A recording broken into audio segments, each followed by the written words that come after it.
Rapa Nui is one of the most geographically isolated inhabited islands on Earth. Located in the southeastern Pacific Ocean, it lies approximately 3,700 kilometers west of the South American coast and more than 2,000 kilometers from the nearest permanently inhabited Polynesian islands. This distance is not a marginal feature of its history but a defining condition. Every stage of human settlement, social development, and cultural transformation on Rapa Nui unfolded within the constraints imposed by this extreme isolation. The island, known internationally as Easter Island, occupies a land area of roughly 164 square kilometers. It is triangular in shape, formed by the convergence of three extinct shield volcanoes: Taravaka in the north, Poik in the east, and Reno Kau in the southwest. Geological analysis indicates that volcanic activity began approximately 3 million years ago, with the most recent eruptions ending around 110,000 years before present. The volcanic origin of the island produced basalt-rich soils, which initially supported agriculture but were vulnerable to erosion under sustained use. Rapa Nui's topography is relatively uniform, lacking rivers, permanent streams, or extensive coastal plains. Freshwater is limited almost entirely to rainfall, crater lakes, and subsurface seepage along the coast. The three primary freshwater sources are the crater lakes at Reno Kau, Reno Raraku, and Reno Arwa. These lakes, formed within volcanic calderas, would later play a crucial role in both human settlement patterns and ritual activity. However, their distribution is uneven, reinforcing regional constraints on habitation and agriculture. Climatically, Rapa Nui falls within the subtropical zone. Average temperatures remain moderate year-round, but rainfall is variable and subject to periodic drought. Paleoclimatic reconstructions suggest that the island experienced fluctuations linked to broader Pacific climate systems, including El Niño, southern oscillation cycles.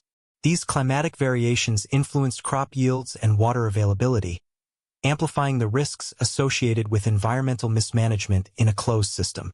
Despite its small size, the island once supported a far richer ecosystem than exists today. Paleoenvironmental research, particularly pollen core analysis extracted from sediment layers in Reno Raraku and Reno Kau, demonstrates that Rapa Nui was formerly covered by dense palm forests.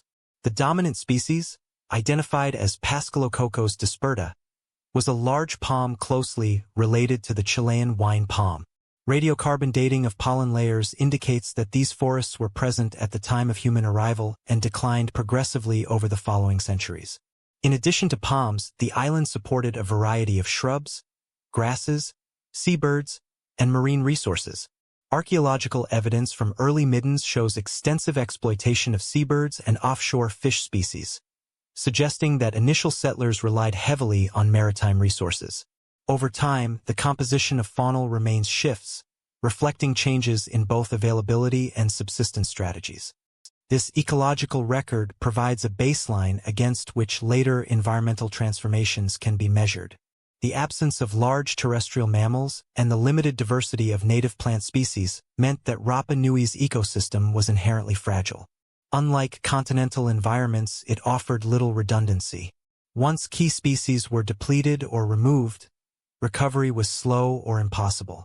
Archaeologists and ecologists emphasize that such island ecosystems are especially sensitive to human intervention, particularly when populations grow and land use intensifies. Rapa Nui's position within the Pacific also places it at the far eastern edge of the Polynesian world. Linguistic analysis identifies the Rapa Nui language as part of the Eastern Polynesian subgroup, sharing structural and lexical similarities with Marquesan, Mangarivan, and Tahitian. These connections indicate that the island was settled as part of the broader Polynesian expansion, a process that unfolded over several centuries as seafaring populations moved eastward across the Pacific. However, Rapa Nui stands apart from other Polynesian societies due to its isolation after settlement. Once regular long-distance voyaging ceased, contact with external populations became virtually non-existent. Unlike island groups connected by inter-island exchange networks, Rapa Nui developed in near-complete cultural and material isolation. This isolation limited access to new crops, technologies, and genetic diversity, reinforcing the self-contained nature of its historical trajectory. Archaeological evidence supports the conclusion that, following initial colonization, Rapa Nui experienced little to no sustained external contact until European arrival in the 18th century. No securely dated artifacts of foreign origin have been found in pre-contact contexts. Obsidian sourcing studies indicate that all lithic materials were derived from local volcanic sources, further underscoring the island's closed system. Geographic isolation also influenced the organization of space and movement within the island itself. With no navigable rivers and a relatively uniform coastline, settlement expanded across the interior rather than concentrating along waterways. Soil fertility, access to fresh water, and proximity to stone resources became the primary determinants of land use. These factors later shaped the distribution of ceremonial platforms, agricultural fields, and habitation zones. The island's volcanic stone would prove especially significant. Basalt, trachyte, and tuff were widely available and easily worked, enabling large-scale construction projects without the need for imported materials. This geological abundance would later support the development of monumental architecture on a scale disproportionate to the island's size.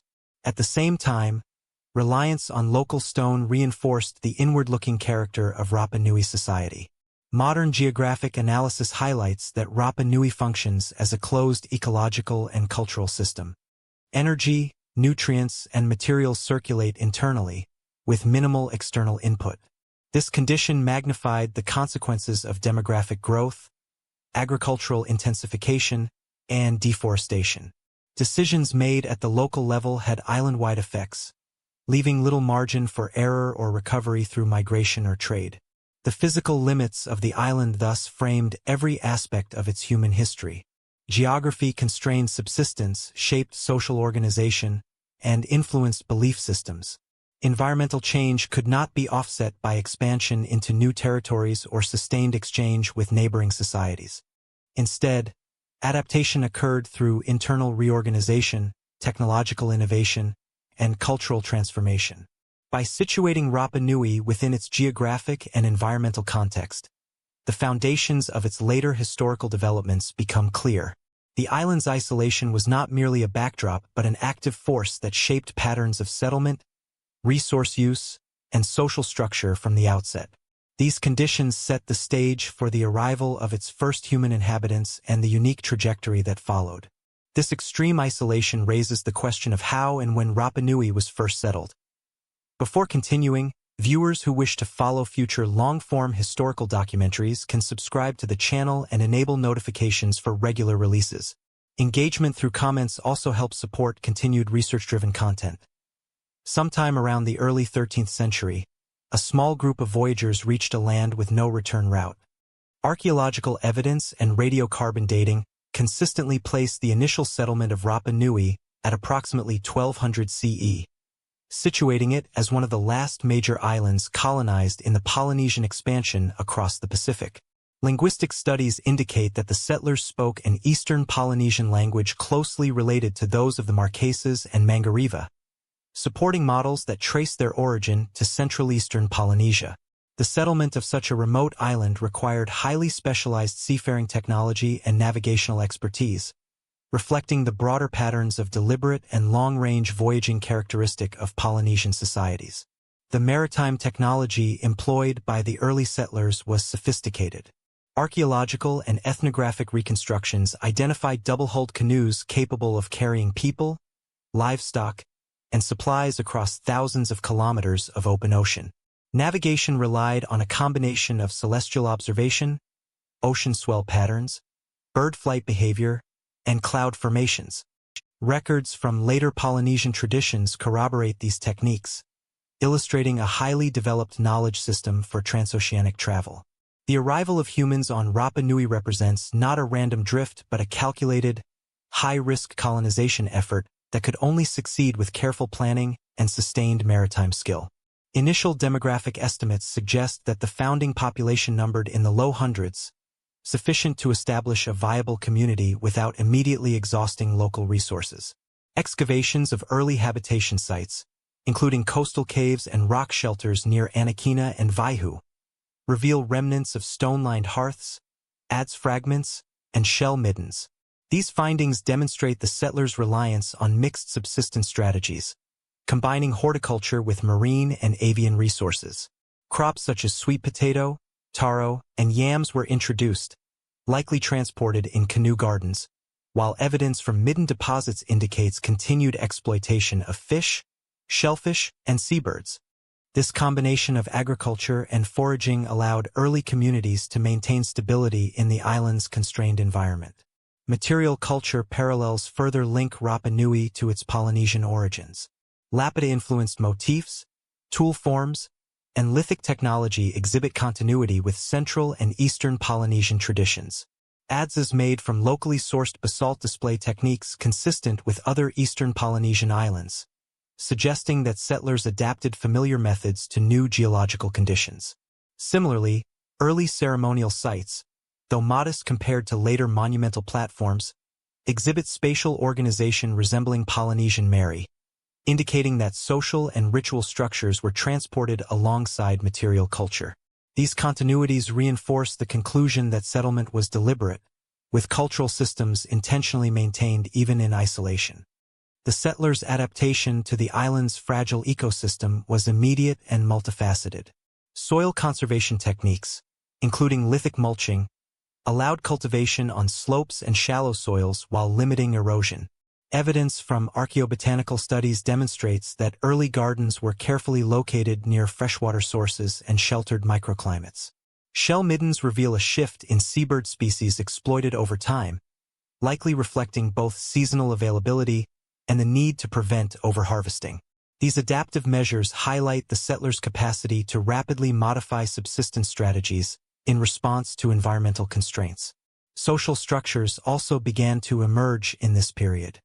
Early settlements appear organized into small kin-based groups or clans, with distribution likely influenced by access to freshwater, arable land, and proximity to volcanic stone resources for tool production. Burial evidence indicates the presence of hierarchical differentiation, with some individuals interred in more elaborate stone-lined graves. This suggests the early development of leadership structures and the recognition of social rank. Combined with emerging ritual spaces, these organizational patterns set the foundation for later monumental constructions and more complex political hierarchies. Archaeological surveys demonstrate that settlements were concentrated along both coastal and interior areas, with inland habitation expanding gradually as agricultural systems stabilized. The interior provided access to volcanic tuff quarries, most notably Rapa Nui, which would later serve as the primary site for moai production. Initial use of these quarries appears functional, focused on toolmaking rather than large-scale sculpture.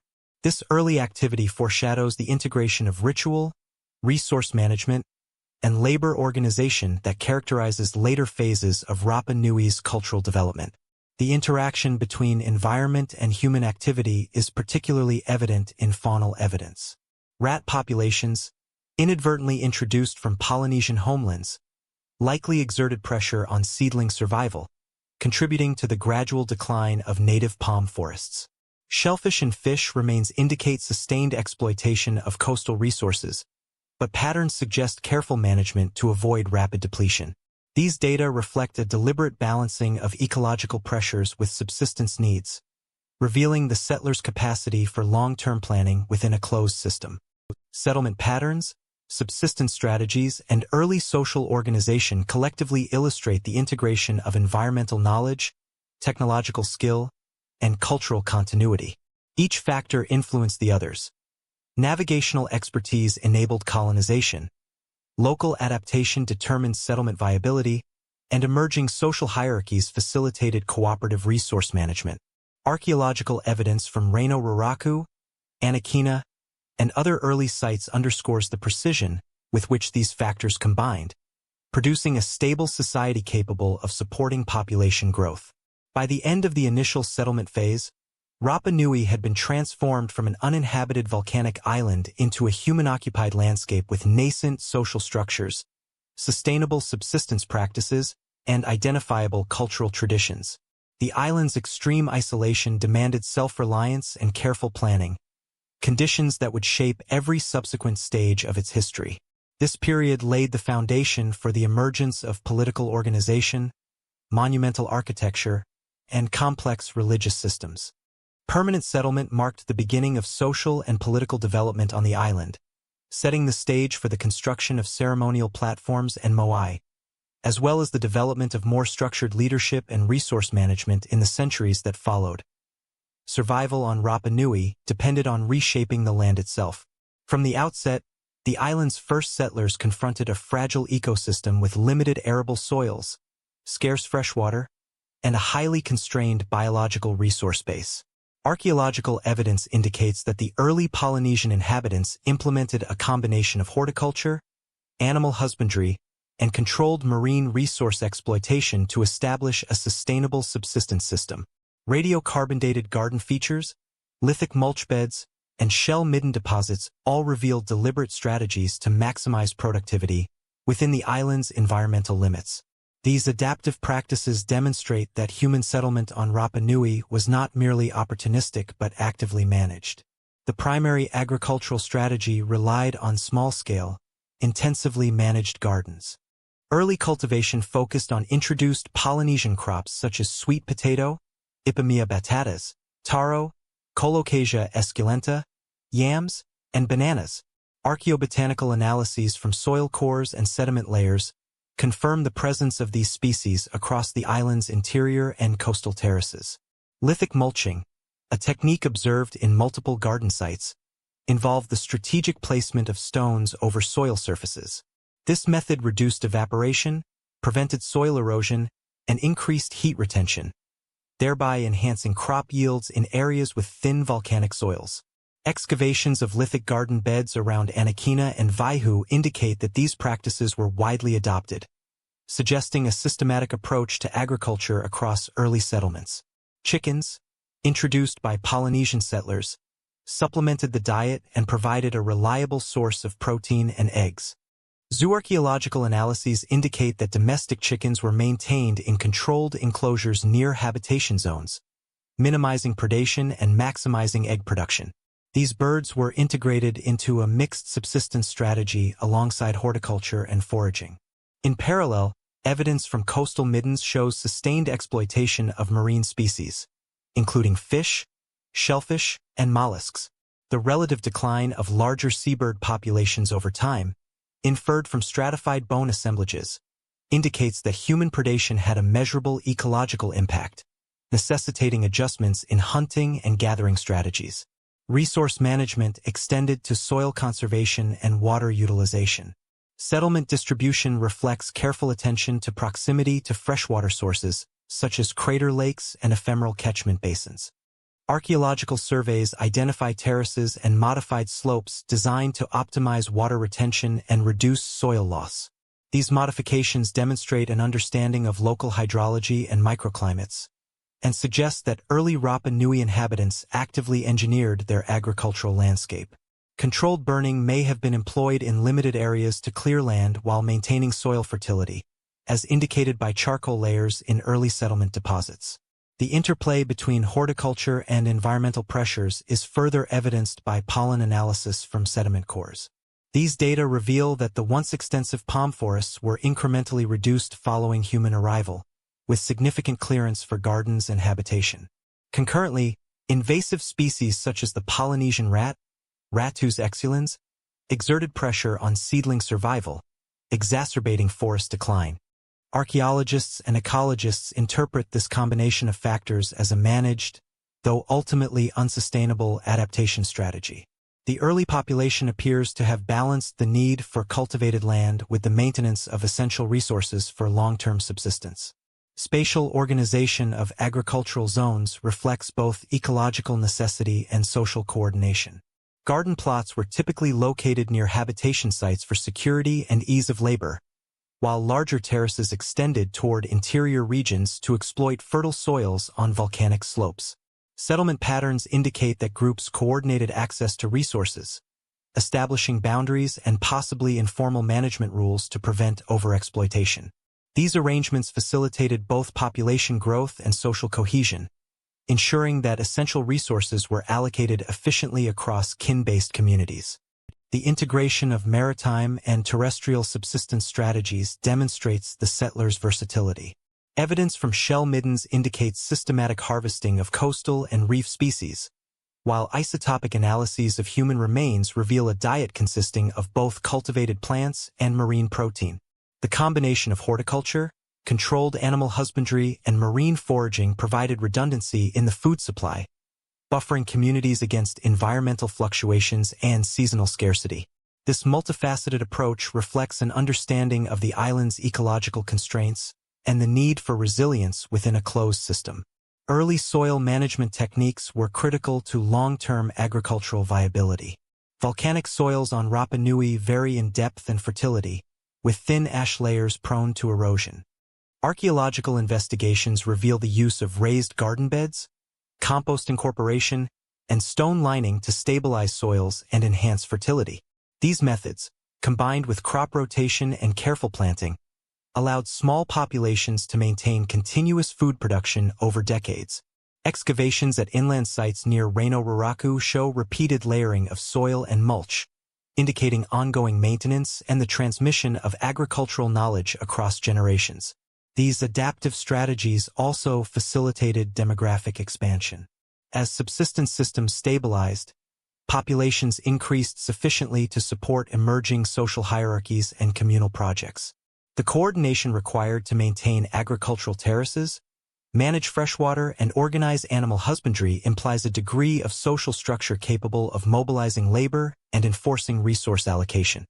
These early management systems laid the groundwork for the later construction of monumental platforms and moai, demonstrating the interdependence of ecological adaptation and social organization. Furthermore, the integration of food production with resource conservation highlights a systemic understanding of environmental limits. Settlers recognized that overexploitation of any single resource could have cascading effects across the island's closed ecosystem. This recognition is reflected in the observed balance between cultivated land, forested areas, and maritime foraging zones, which together maintained both ecological and social stability. Archaeobotanical and zooarchaeological evidence indicates that early practices were sufficient to sustain communities without immediate ecological collapse, even in the context of Rapa Nui's isolation. By the end of this initial phase of ecological adaptation, Rapa Nui had been transformed into a human-modified landscape, with gardens, animal enclosures, and carefully managed coastal resources supporting a growing population. The combination of horticulture, lithic mulching, controlled foraging, and water management created a subsistence system capable of sustaining multi-generational communities. These developments demonstrate the settlers' capacity for strategic planning, technological application, and social coordination in response to environmental constraints. Economic adaptation supported population growth and social organization, providing the foundation for the subsequent emergence of political hierarchies and ritualized architectural projects on the island. As communities expanded, land became both resource and identity. Archaeological evidence indicates that early settlers on Rapa Nui organized themselves into discrete kin-based groups, often referred to as clans, which occupied defined territories across the island. These divisions were primarily influenced by access to arable land, freshwater, and lithic resources necessary for toolmaking and construction. Excavations at coastal and inland sites reveal patterns of habitation suggesting that each clan maintained a base settlement with associated garden plots, storage areas, and minor ceremonial spaces. This spatial organization reflects a deliberate structuring of the island's limited resources to support social cohesion and sustainable subsistence. Clan territories appear to have been both functional and symbolic. Early ceremonial platforms, or ahu, were typically associated with specific kin groups, serving as sites for communal ritual and ancestor veneration. Radiocarbon dating places many of the earliest ahu constructions within the first centuries following settlement, indicating that social differentiation and territorial demarcation emerged quickly alongside subsistence stabilization. The placement of ahu often coincided with strategic locations near fertile soils or freshwater sources, suggesting that religious and economic considerations were interlinked in early territorial planning. These early constructions provided focal points for clan identity and intergroup coordination. Land tenure and inheritance likely followed matrilineal or extended family principles, as inferred from spatial clustering of related habitation sites and continuity in ceremonial locations.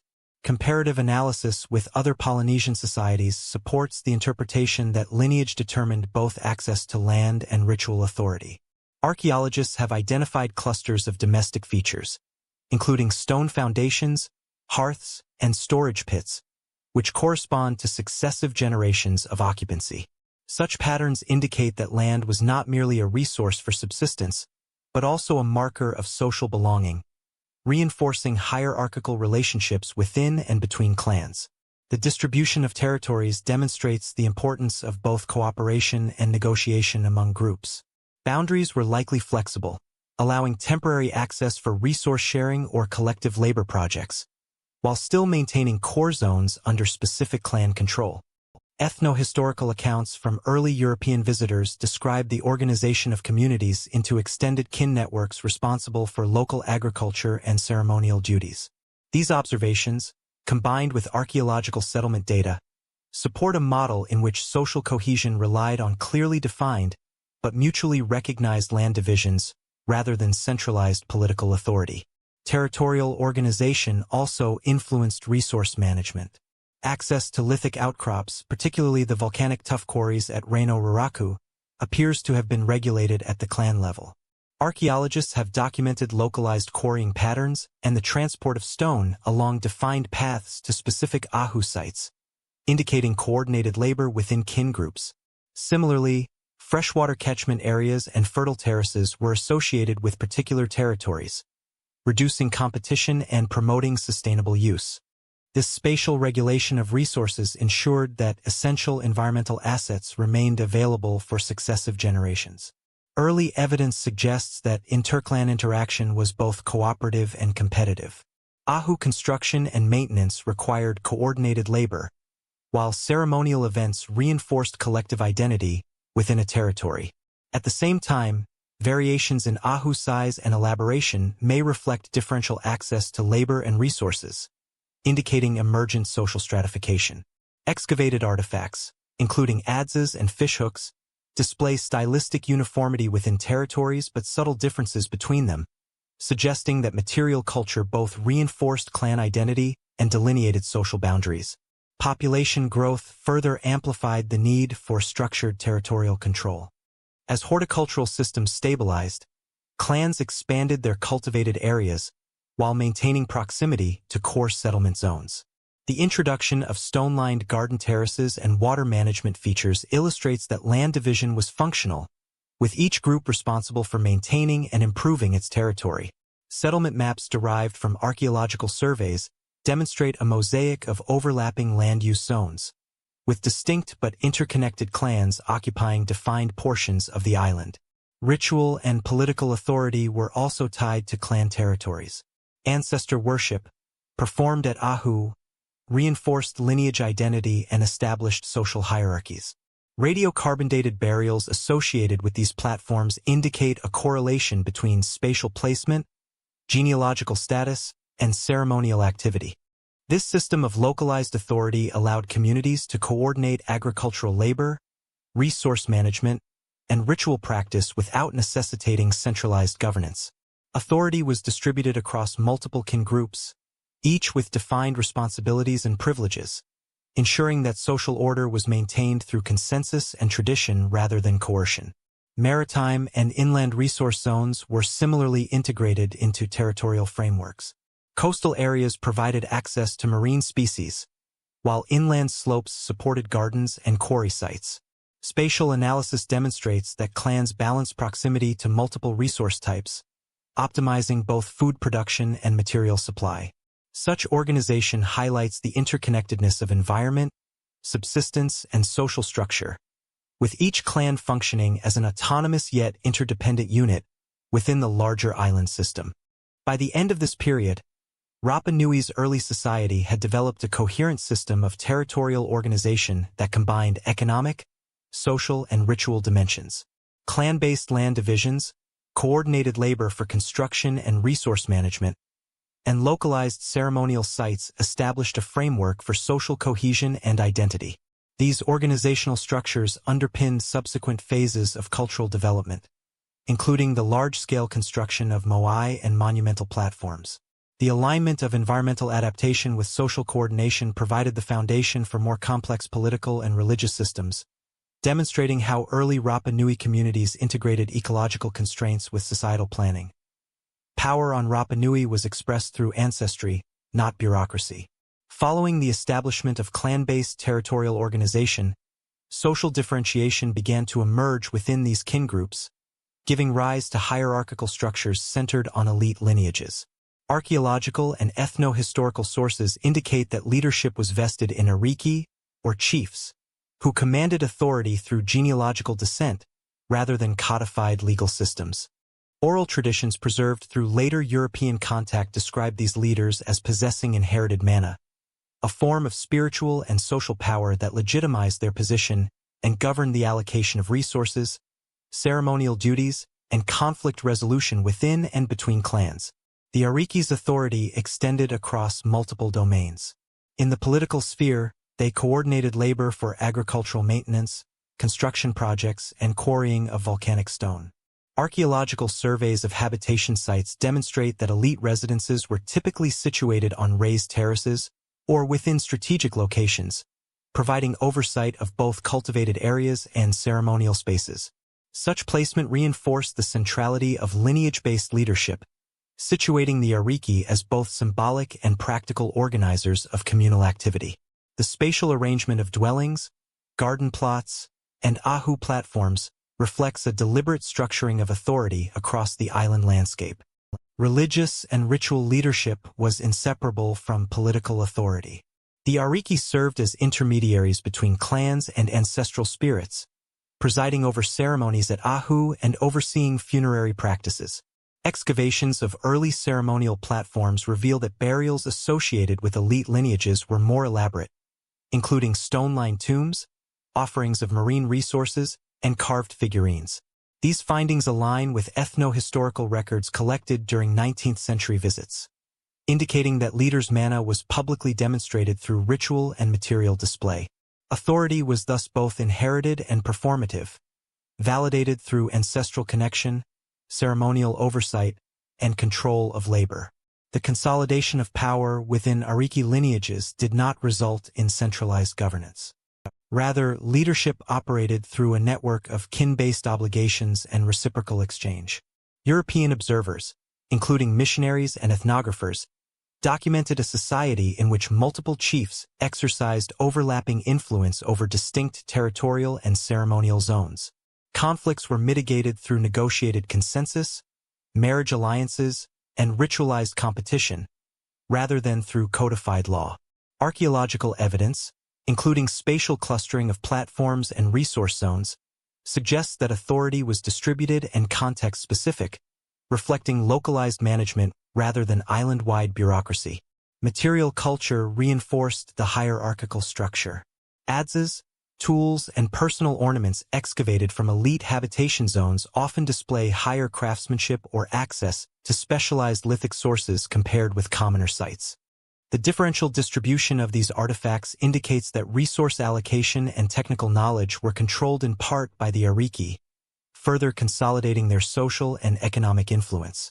Additionally, early inscriptions and petroglyphs, though limited in number, appear associated with elite domains, suggesting that symbolic communication reinforced leadership identity alongside ritual practice. The concept of mana was central to sustaining social cohesion and legitimizing authority. Anthropological and linguistic studies indicate that mana encompassed both spiritual potency and practical efficacy, conferring legitimacy on leaders who demonstrated successful stewardship of resources, effective coordination of labor, and the protection of clan welfare. Oral traditions recount the transmission of mana through genealogical descent, ceremonial initiation, and the performance of tasks that reinforced community welfare. Archaeologists have correlated these narratives with the placement and construction of early ceremonial platforms, suggesting a material manifestation of authority that linked spiritual, economic, and social domains. Ariki leadership also shaped labor organization on a larger scale. Construction of early Ahu platforms and preparation of quarry sites required the mobilization of coordinated groups across clan territories. Excavations indicate standardized techniques for cutting, transporting, and erecting volcanic stone, implying oversight by authoritative figures capable of directing multiple kin groups. These activities demonstrate that leadership on Rapa Nui was both practical and symbolic. Chiefs exercised control over labor, resources, and ceremonial expression, reinforcing their mana and sustaining social order. Demographic expansion increased the complexity of hierarchical structures. As horticultural systems stabilized and population density grew, Ariki influence extended beyond immediate kin groups to encompass larger regional territories. Evidence from settlement surveys shows that some elevated residential terraces and ceremonial sites were associated with multiple subordinate clans, suggesting layered authority. Leaders facilitated cooperation between groups for large-scale projects while maintaining localized autonomy, reflecting a distributed system of governance adapted to environmental constraints and island geography. The integration of social, economic, and ritual authority created a feedback loop reinforcing hierarchical stability. Successful resource management enhanced food security, which in turn legitimized Ariki authority and enabled further labor mobilization for ceremonial construction. Burial practices, platform maintenance, and public displays of material wealth all served to codify status, transmit legitimacy across generations, and sustain community cohesion. Archaeological investigations indicate that this system persisted for centuries, forming the structural backbone of Rapa Nui society prior to the intensification of moai construction. Oral traditions preserved the memory of early leaders and their accomplishments, providing continuity in social identity. Accounts recorded by early European visitors describe genealogical lists, ritual protocols, and competitive events that maintained elite status and regulated interclan relations. While later interpretations sometimes romanticize these narratives, cross-referencing with archaeological data confirms that they reflect underlying patterns of authority, labor coordination, and ritual observance. The alignment of textual and material evidence demonstrates the robustness of Rapa Nui's hierarchical structures. By the end of this early phase, Rapa Nui had developed a socially stratified system in which Ariki exercised authority through ancestry, ritual responsibility, and labor coordination. Power was not codified in written law but embodied in the control of resources, ceremonial knowledge, and lineage identity. This distributed hierarchy provided stability, regulated access to essential resources, and facilitated large-scale construction projects. Sacred authority found expression in monumental architecture, establishing a framework for the island's iconic moai and ahu that would define Rapa Nui society for centuries. Stone platforms became the axis of communal life. Following the establishment of clan-based territories and the consolidation of Ariki authority, early Rapa Nui society turned to the construction of ceremonial platforms, or ahu, as focal points for ritual, social, and funerary practices. Archaeological evidence demonstrates that the earliest ahu were modest constructions, primarily composed of stacked stones forming low platforms, often located near settlements with access to freshwater and arable land. These structures provided spaces for ancestor veneration, gatherings, and the performance of rites central to the maintenance of social cohesion and lineage identity. Ahu served as both ritual and funerary centers. Excavations across Rapa Nui reveal that early platforms frequently contained burials, including stone-lined cists, wooden coffins, and associated grave goods such as shell ornaments, basalt adzes, and bird remains. Radiocarbon dating places many of these burials within the first centuries after initial settlement, indicating that the construction of ahu coincided closely with the formation of social hierarchies. These platforms provided visible expressions of lineage status, offering both physical and symbolic loci for the demonstration of ancestral mana and the legitimization of leadership within clans. The location and orientation of ahu were closely linked to environmental and social factors. Many platforms were sited along coastal zones with views of the ocean or near inland terraces with fertile soils, ensuring proximity to both subsistence resources and habitation. Some Ahu alignments correspond with prominent landscape features, suggesting a combination of practical, social, and cosmological considerations. Archaeological surveys indicate that the placement of platforms was deliberate, reflecting both clan territories and broader social networks, and establishing fixed locations for ritual activity across the island. Material culture associated with Ahu provides further insight into their function and significance. Excavations have uncovered adzes, ceremonial stone carvings, and basalt figurines, indicating that platforms were centers for both practical and symbolic labor. The concentration of high-quality lithic materials at certain Ahu suggests controlled access by elites, consistent with Ariki authority. The effort required for quarrying, transporting, and assembling stones points to coordinated labor mobilization, reflecting an organized social structure capable of sustaining communal projects and reinforcing hierarchies. Early Ahu constructions exhibit variation in form and complexity, likely reflecting differences in clan resources, status, and ritual requirements. Some platforms consist of simple rectangular or trapezoidal arrangements, while others incorporate retaining walls, staircases, or aligned standing stones. Excavation of these features indicates that construction techniques evolved over time, with increasing attention to structural stability and ceremonial function. Stone platforms not only accommodated burials but also provided stages for public ritual, reinforcing social cohesion and signaling clan identity across broader territories. The integration of Ahu into daily life underscores the interdependence of ritual and subsistence activities. Platforms were typically located near garden terraces and freshwater sources, ensuring accessibility for laborers and ritual participants. Archaeological evidence indicates that food offerings, including marine resources, tubers, and bird eggs, were placed on or near Ahu during ceremonies. Such practices demonstrate the link between ecological management, social obligation, and ritual observance, with platforms serving as nodes connecting economic, spiritual, and political domains. Ahu also functioned as markers of territorial boundaries.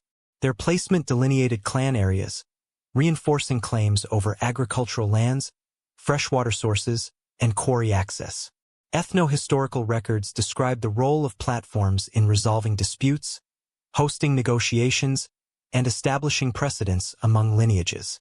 These functions highlight the role of architecture in mediating social relationships and regulating access to critical resources within a dispersed and isolated population.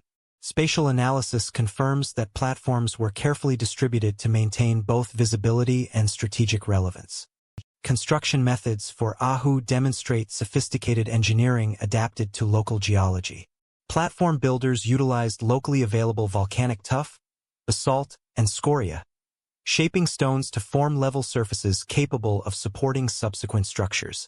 Excavations at Reino Raraku indicate that certain platforms served as precursors to the development of moai, with quarrying and stone transport techniques refined through repeated construction projects.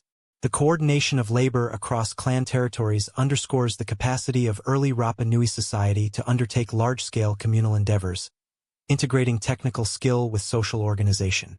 The development of Ahu also influenced ritual innovation.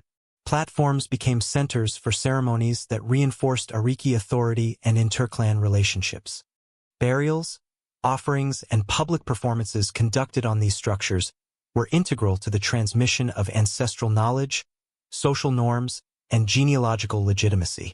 Archaeologists note that the integration of multiple functions, funerary, ceremonial, administrative, within a single architectural form reflects the adaptive use of limited space in an isolated environment, ensuring that social infrastructure supported both practical and symbolic needs. By the conclusion of this period, Ahu platforms had become central to the organization of Rapa Nui society. They provided tangible expressions of lineage authority, structured labor mobilization, mediated access to resources, and served as focal points for ritual and burial practice. The refinement of platform construction, orientation, and associated material culture established precedents for the later monumental phase of moai creation. In this sense, the rise of Ahu platforms represents a critical stage in the island's cultural evolution, bridging early settlement and social hierarchy with the iconic monumental landscape that defines Rapa Nui today. Nearly all moai began life in a single volcanic quarry. Reno Raraku, a tuff crater on the southeastern slopes of the island's largest volcano, served as the primary source of stone for the construction of Easter Island's monumental statues. Geological surveys confirm that the volcanic tuff of this quarry is softer and more workable than the basalt found elsewhere on the island, making it suitable for large-scale carving. Excavations and survey mapping have revealed hundreds of moai in various stages of completion, including fully shaped statues, partially carved figures, and raw stone blocks awaiting work. The concentration of these artifacts underscores Reno Raraku's centrality to the island's monumental program and provides the clearest archaeological record of carving practices. The process of quarrying moai began with careful selection of stone from vertical tuff cliffs. Carvers employed basalt picks, chisels, and stone hammers to outline the form directly on the rock face. Archaeologists have documented shallow grooves, unfinished limbs, and discarded chips at multiple locations, demonstrating a stepwise reduction method. Radiocarbon dating of organic material from associated work surfaces indicates that this intensive activity began around the 13th century, shortly after initial settlement, and continued in phases over several centuries. The density of statues, many in unfinished form, suggests an ongoing, large-scale enterprise requiring sustained labor coordination and specialized knowledge. Unfinished moai provide critical insight into the techniques used by Rapa Nui artisans. Some statues remain attached to bedrock, showing vertical chisel marks and rough outlines of facial features, torsos, and headdresses. The level of precision evident in these carvings indicates advanced planning and familiarity with the properties of volcanic tuff. Stone adzes discovered within the quarry display were consistent with systematic carving, and residue analysis confirms their use on tough surfaces. This evidence demonstrates that moai production was a highly organized, skilled activity integrated into the island's broader social and ritual framework. Transport of these massive statues presented a substantial logistical challenge. Moai typically range in height from 3 to 10 meters and weigh several tons, with some exceptional examples exceeding 70 tons. Archaeologists and experimental researchers have proposed several methods, including sledge and roller systems, wooden sledges, and the walking technique demonstrated in modern reconstructions. All methods require coordinated labor, precise route planning, and the management of both human and material resources. The choice of transport method would have depended on statue size, terrain, and available workforce, emphasizing the interplay between environmental constraints and social organization. Ethnographic analogies and experimental archaeology provide complementary perspectives on transport techniques. Teams using ropes and wooden sledges have successfully moved replica moai across similar terrain, while studies of lateral tilting, rope leverage, and sequential pivoting suggest that the statues could be maneuvered upright in a controlled walking motion. Traces of ancient pathways, including compacted earth, stone alignments, and wear patterns, indicate repeated use for moving statues from the quarry to ceremonial sites across the island. These data collectively support the conclusion that transport was not accidental but planned and socially coordinated, consistent with the labor-mobilizing role of ariki and clan systems. The quarry itself exhibits evidence of staged production. Smaller figures, unfinished carvings, and partially separated moai suggest that statues were prepared in situ before final transport. Some moai feature shallow vertical channels along the torso, likely employed to reduce weight or facilitate separation from the bedrock. Archaeologists note that many statues were abandoned mid-process, possibly due to defects, resource limitations, or social reallocation of labor. The pattern of unfinished moai offers a chronological and procedural record of carving activity, illuminating the workflow from raw tuff to fully formed statue ready for transport. The placement of statues within the quarry and the spatial arrangement of associated features also provide insight into labor organization. Work surfaces are grouped in clusters, suggesting coordinated teams of carvers operating concurrently. Tool caches, debris fields, and ancillary structures indicate that production zones were planned to maximize efficiency, allowing multiple projects to proceed without interference. This spatial organization reinforces the conclusion that moai construction required not only skill but also careful management of labor and material resources across an extended time frame. Interpretation of quarry evidence also informs understanding of the island's ritual system. Carvers were not working on neutral objects. Each moai embodied ancestral authority and clan identity. The location of moai within the quarry, with some figures oriented toward the sea or toward clan territories, suggests that even in the early stages of production, statues were imbued with symbolic meaning. Archaeological analysis of surface wear, tool marks, and surrounding features indicates that rituals or offerings may have been performed during carving, reinforcing the integration of social, religious, and technical practices. Geological analysis of the tuff itself explains certain patterns of statue completion. Softer sections were exploited for detailed facial carving, while denser tuff layers required additional effort and often resulted in statues being abandoned or modified.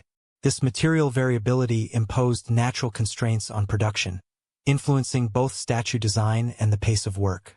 Evidence from quarry stratigraphy demonstrates that artisans adapted their methods to the properties of individual blocks, reflecting a sophisticated understanding of geology integrated with practical and symbolic objectives.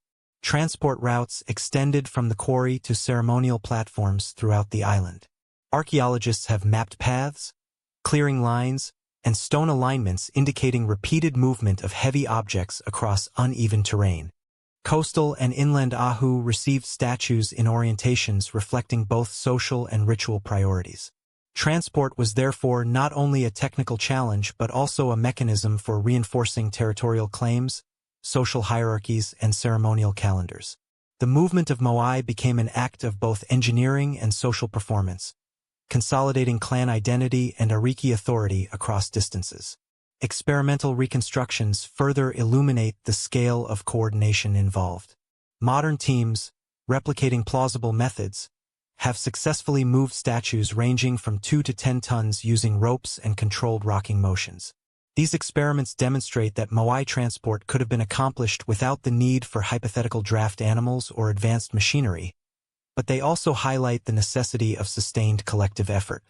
Archaeological remains of pathways, pivot points, and temporary staging areas corroborate these experimental findings, grounding the debate in empirical observation rather than conjecture. By the end of this early quarrying phase, Reino Raraku had functioned as both a production center and a ceremonial space. Carving, preparation, and partial assembly were closely integrated with social structures, with labor mobilized under clan coordination and Ariki supervision. Stone platforms, unfinished moai, and surrounding artifacts collectively document a process that was technically complex, socially organized, and symbolically charged. The coordination of quarrying, carving, and transport laid the groundwork for island-wide monument placement, connecting the remote quarry to the ceremonial and political landscapes that define Rapa Nui society. Moai did not represent gods, but remembered leaders. From their inception, these monumental statues served as tangible embodiments of ancestral authority, clan identity, and social continuity. Archaeological analysis indicates that moai were constructed to honor deceased Ariki and prominent clan members, reinforcing lineage prestige across generations. Placement atop Ahu platforms linked the statues directly to both ritual activity and territorial demarcation, creating a visible assertion of social hierarchy. Ethno-historical records, collected by early European visitors, confirm that statues were believed to house the mana of ancestors, connecting spiritual authority to the living social order. Orientation was a critical aspect of moai symbolism. Most statues face inland, overlooking the communities they represented rather than the sea, emphasizing the protective and commemorative function of the monument. This alignment underscores the integration of social and spiritual objectives, situating each clan's leadership and territory within a structured landscape.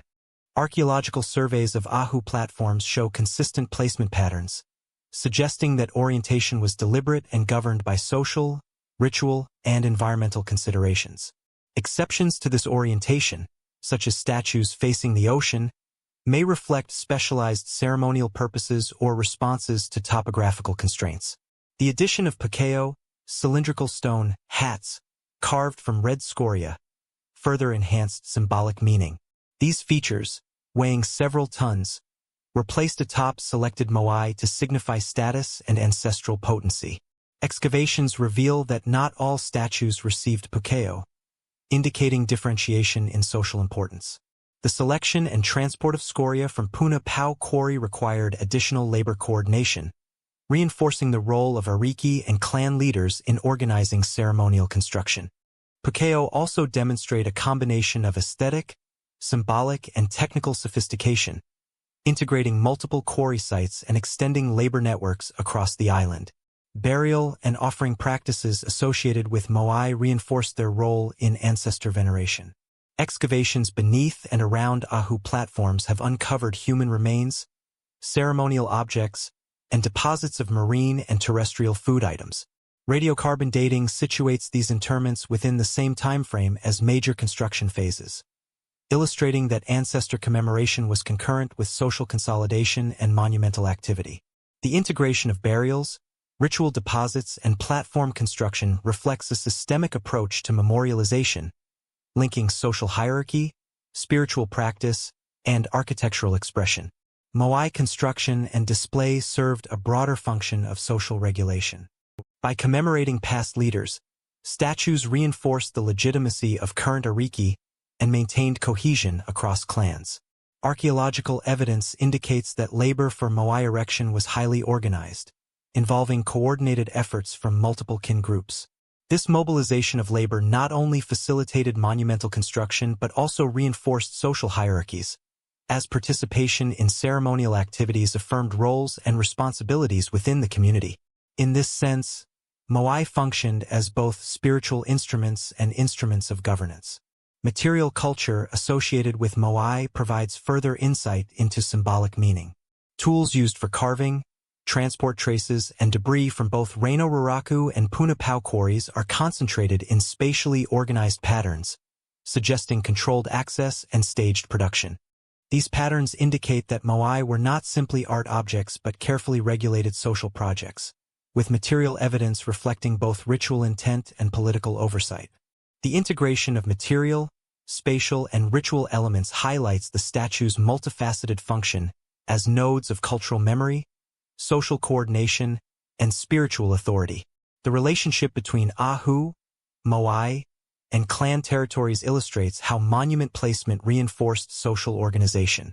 Statues acted as focal points, delineating boundaries and signaling the presence of elite lineages.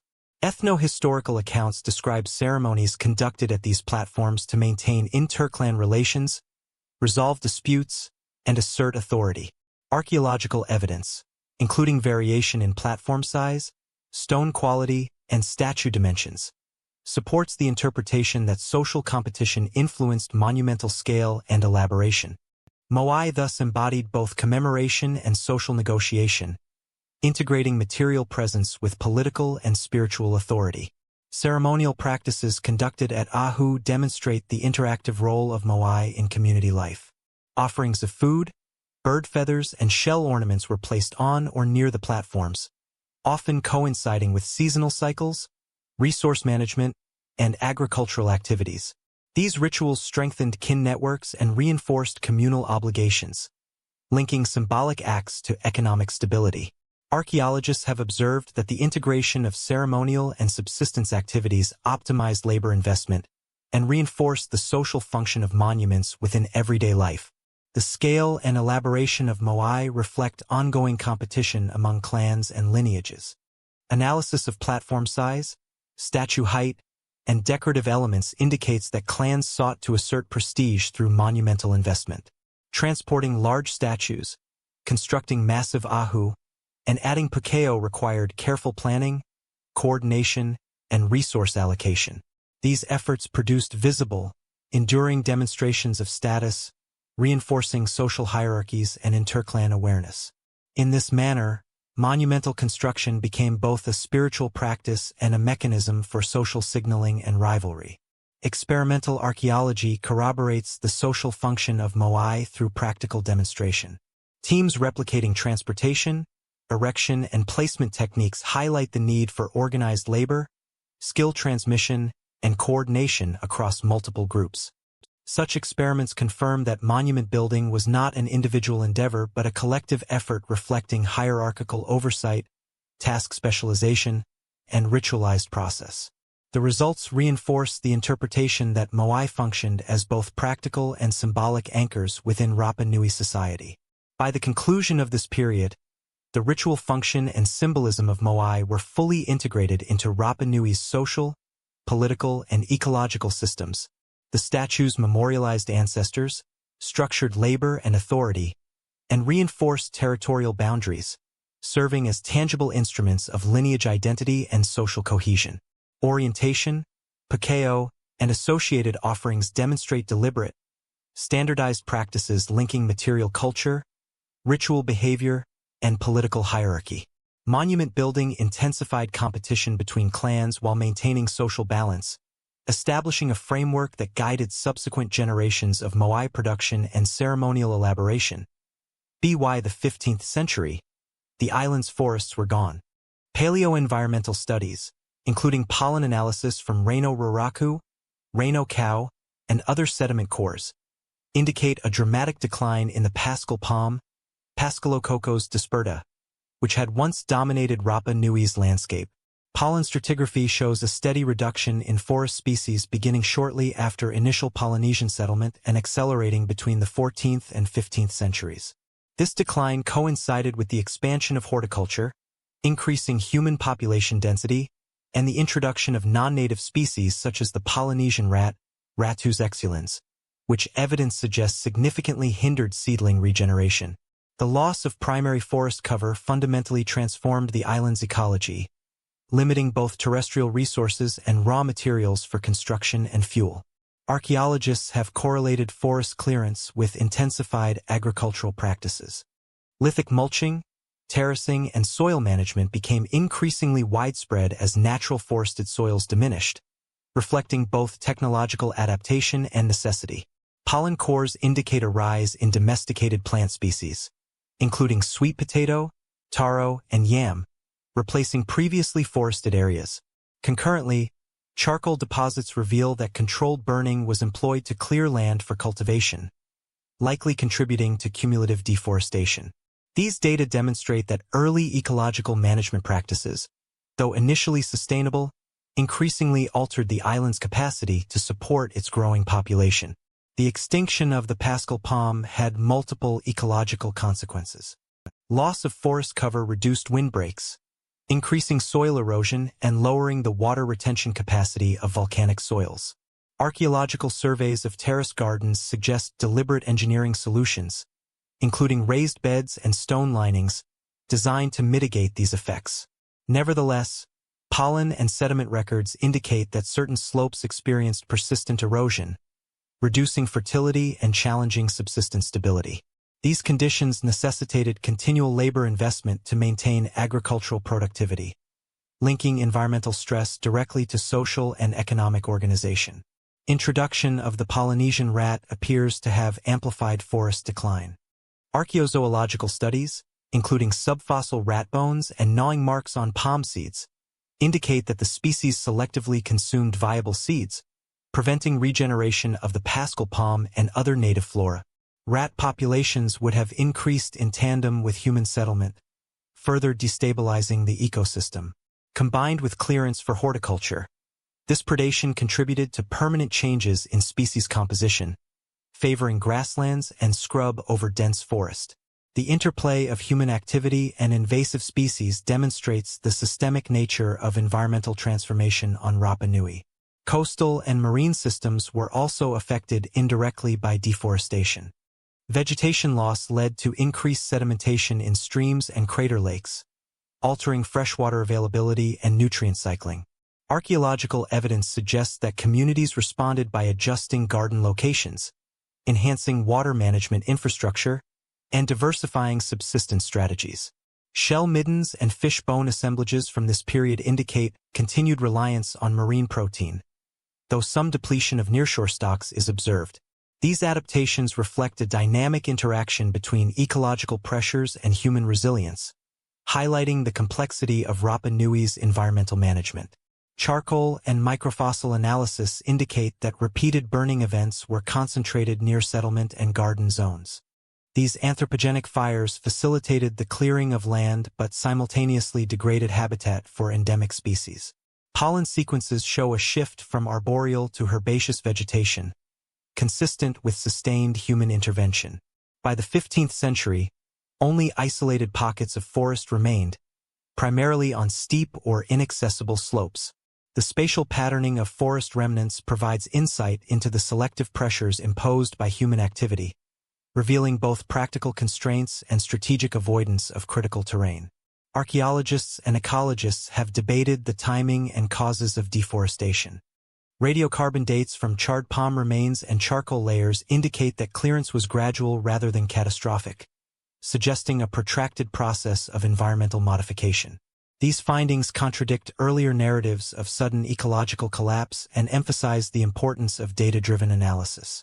The combination of agricultural expansion, invasive species, and fire management created a cumulative effect, ultimately reshaping the island's vegetation, soil dynamics, and resource availability over several centuries. The decline of the forest directly affected material culture and construction practices. Palm trunks, once a source of rollers, ropes, and scaffolding, became scarce, influencing techniques for transporting moai and erecting ahu. Archaeological analysis of transport scars and temporary staging areas suggests that communities adapted to these constraints by developing innovative methods, such as walking statues, stone sledges, and coordinated labor organization. This interplay between ecological resource availability and technological adaptation underscores the systemic relationship between environment and societal practice. Population growth intensified pressure on diminishing resources. Early settlement estimates, derived from archaeological surveys and ethnographic analogies, suggest that the island's population reached several thousand individuals by the 15th century. This increase, combined with shrinking forested areas and soil degradation, heightened competition for arable land, fresh water, and building materials. Evidence from garden terraces, ahu expansions, and quarrying activity indicates that labor was increasingly mobilized to maintain subsistence, ceremonial, and construction infrastructure under constrained ecological conditions. The cumulative effects of deforestation and ecological change had social implications. Reduced resource availability may have influenced territorial disputes, labor allocation, and interclan negotiations. Ethno-historical records describe intensified competition for agricultural plots, quarry access, and ceremonial sites during later periods, consistent with environmental pressures documented archaeologically. These pressures created conditions in which social hierarchies and ritual obligations were tested, linking ecological transformation to political and ceremonial adaptation. Isotopic studies of human remains from this period provide further evidence of ecological stress. Variability in carbon and nitrogen ratios suggests shifts in diet, potentially reflecting reduced crop yields and increased reliance on marine resources or drought-resistant plants. Combined with the archaeological record of intensified soil management and terrace construction, these data indicate that communities actively mitigated environmental limitations while contending with the long-term consequences of deforestation and resource depletion. This approach highlights a sophisticated understanding of ecosystem dynamics, as well as the constraints imposed by isolation and limited resource diversity. The extinction of native flora, coupled with soil erosion and altered hydrology, reshaped the island's landscape in ways that influenced social and political organization. The need for labor coordination, management of remaining fertile zones, and allocation of scarce materials reinforced hierarchical structures and required sustained leadership from Ariki and clan authorities. Archaeological and paleoecological data together demonstrate that environmental stress was not simply a backdrop, but a key driver shaping labor, ritual, and political strategies on Rapa Nui. By the end of this phase, Rapa Nui had undergone profound ecological transformation. Forests were largely eradicated, soil fertility was increasingly constrained, and invasive species had permanently altered plant regeneration. The interaction of human activity, technological adaptation, and environmental feedback created a complex system in which resource limitations became central to social organization. Resource stress altered social stability, influencing labor allocation, ritual practices, and interclan relationships, and setting the stage for the cultural and political challenges of the late prehistoric period. Monument building slowed as survival became central. By the late 15th century, ecological pressures, population growth, and resource scarcity began to affect Rapa Nui society in profound ways. Pollen records, sediment cores, and isotopic studies indicate declining soil fertility, reduced forest cover, and constrained access to construction timber, all of which limited the island's capacity to sustain large-scale moai projects.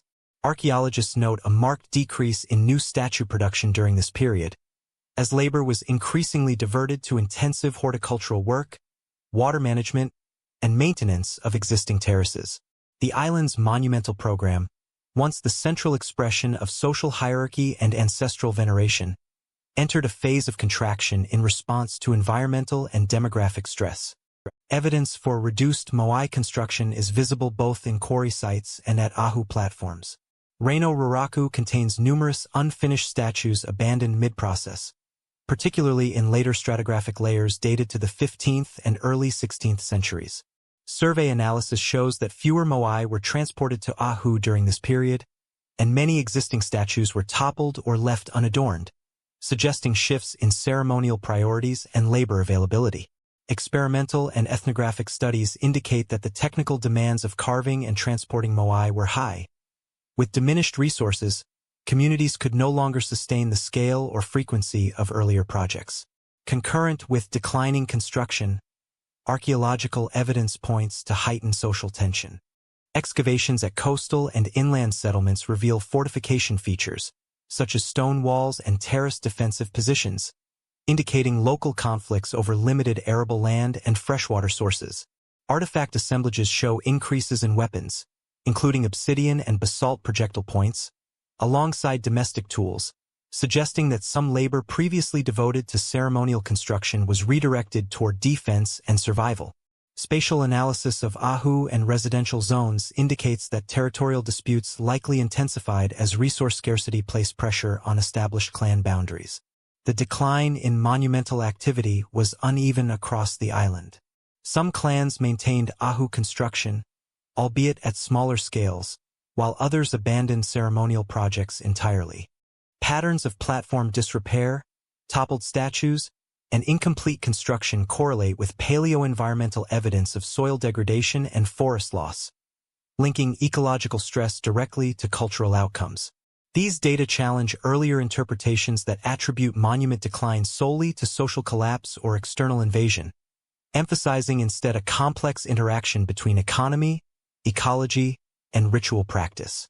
Anthropological and ethno-historical sources provide further context for this period of social strain. Early European accounts describe both the abandonment of certain ceremonial sites and the persistence of smaller-scale rituals. Oral traditions recount episodes of interclan competition, conflict over garden plots, and contested access to quarry materials. When cross-referenced with radiocarbon dating and stratigraphic analysis, these narratives support the interpretation that environmental constraints reshaped labor allocation, disrupted long-standing social hierarchies, and influenced ceremonial practices. Labor redirection had material consequences for the moai themselves. Examination of toppled statues shows patterns consistent with intentional felling, likely to recover timber rollers, stone wedges, or other resources needed for subsistence. Residue and wear analyses suggest that some statues were disassembled for practical use rather than ritual desecration. The redistribution of labor and materials illustrates how economic necessity directly influenced cultural production, with communal projects subordinated to survival imperatives. In this way, the monumental landscape reflects both continuity and adaptation in response to changing conditions. Resource scarcity also affected population distribution and settlement intensity. Archaeological surveys demonstrate that formerly dense clusters of dwellings dispersed as clans sought access to viable soil and freshwater. Terrace construction intensified on remaining fertile slopes, indicating that agricultural maintenance absorbed labor once allocated to ceremonial projects. Radiocarbon analysis of domestic sites reveals overlapping periods of high-intensity cultivation and moai construction decline, reinforcing the connection between environmental stress, demographic pressure, and reduced monumental output. Conflict over resources and ceremonial authority manifested in social reorganization. Oral histories suggest that the centrality of certain Ariki lineages diminished as labor-intensive survival activities took precedence. Platforms associated with elite status show fewer later-period modifications or expansions, indicating a potential erosion of hierarchical visibility. At the same time, community cooperation remained essential for essential infrastructure, including garden terraces, water channels, and small-scale ritual platforms. This adaptive flexibility highlights the resilience of Rapa Nui society in the face of environmental and demographic pressures.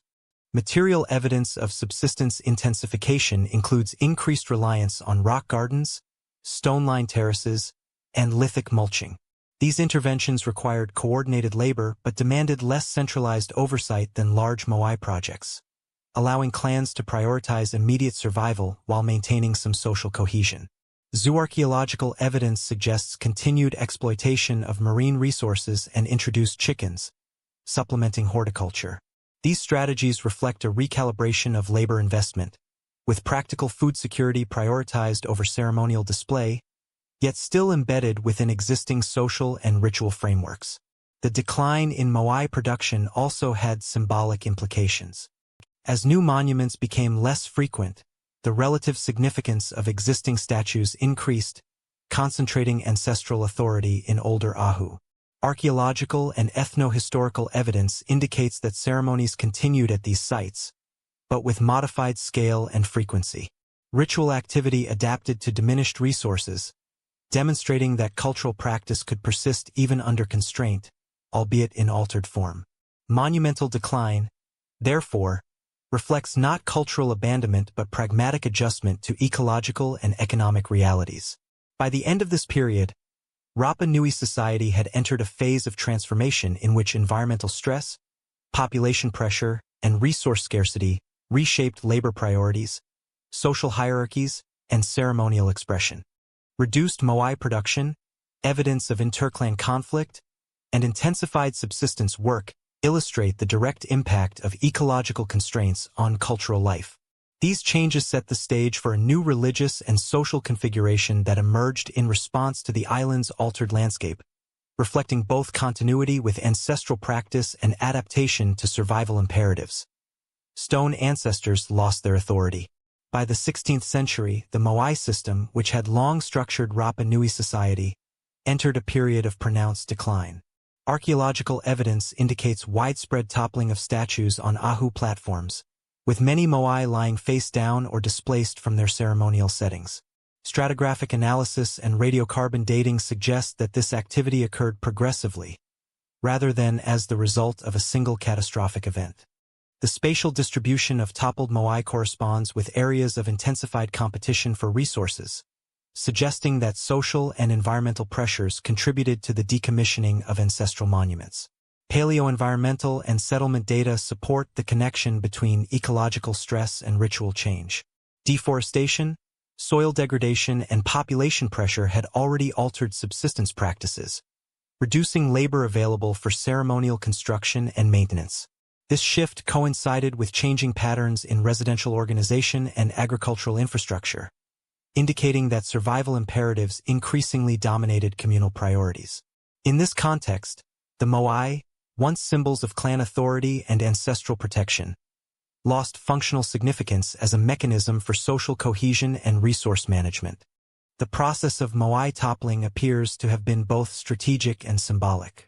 Ethno-historical accounts collected during the 19th century describe episodes of statues being intentionally felled during interclan conflicts, particularly in times of scarcity. Archaeological surveys confirm that toppled moai are frequently concentrated near former ceremonial platforms, with damage consistent with systematic undermining of supporting stones or use of leverage techniques.